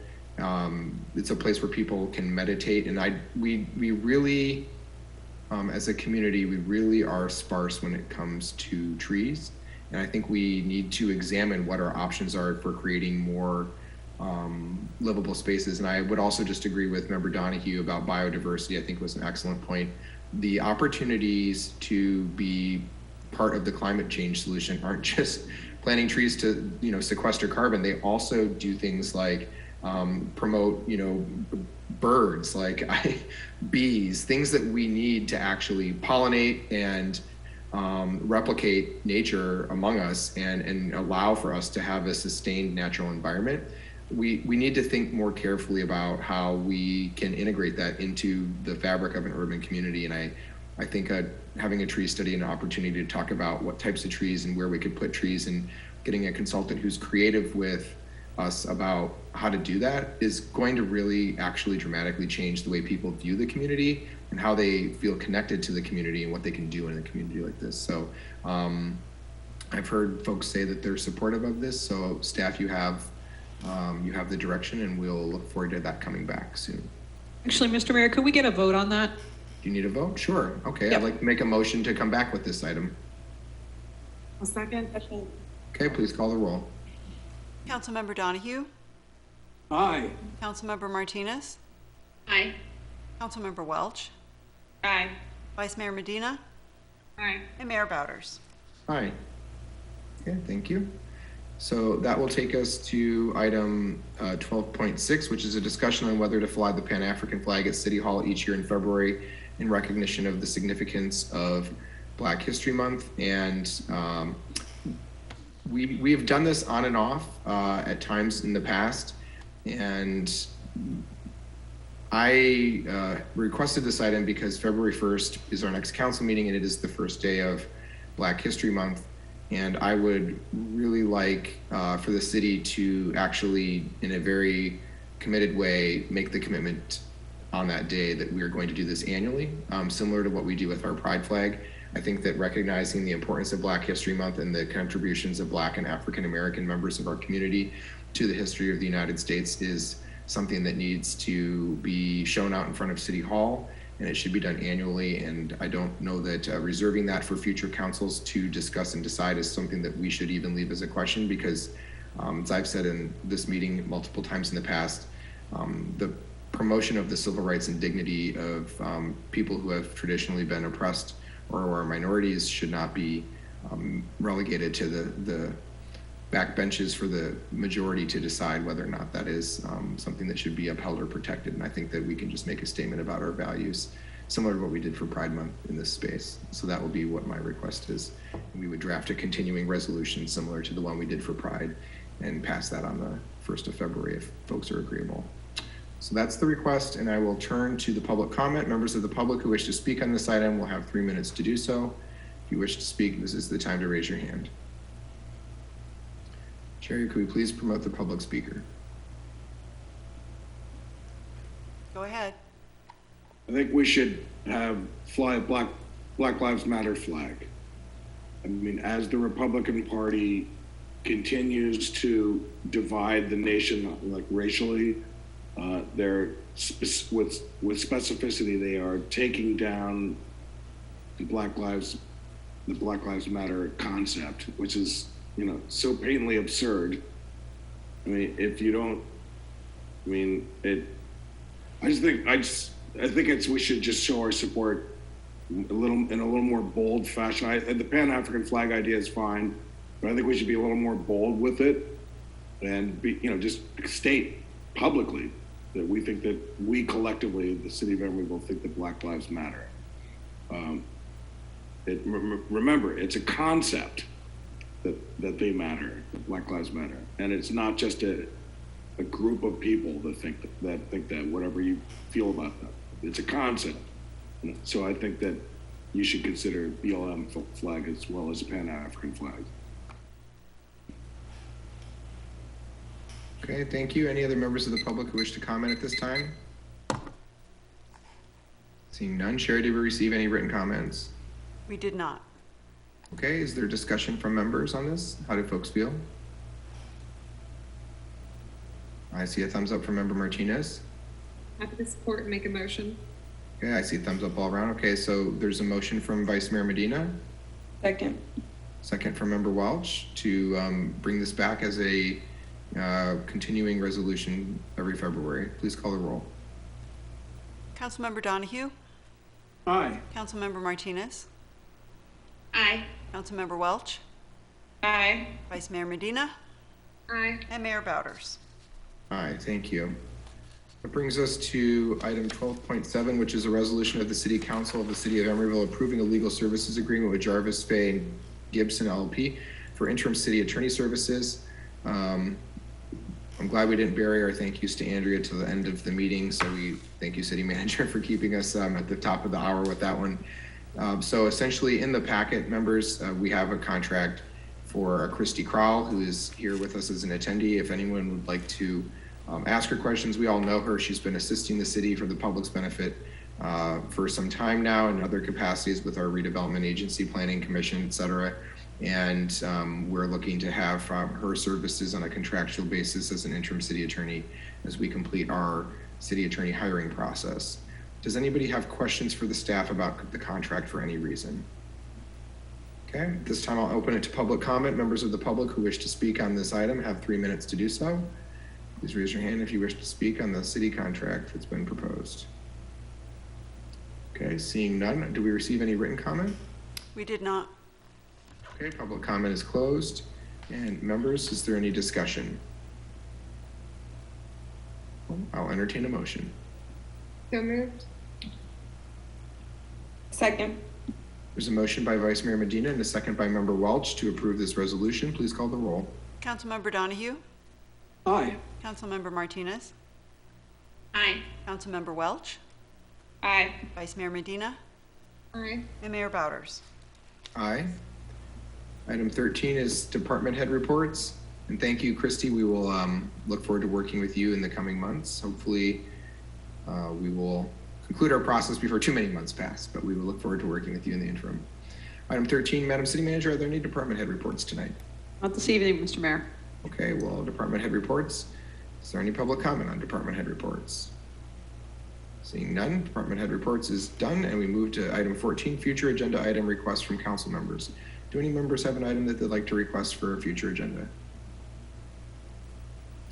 Okay, and we will go to item 15, which is adjournment. So the time is 9:50 p.m. and this meeting is adjourned. Thank you all for sticking with us through a very long set of meetings today. And we'll see you soon. Thank you.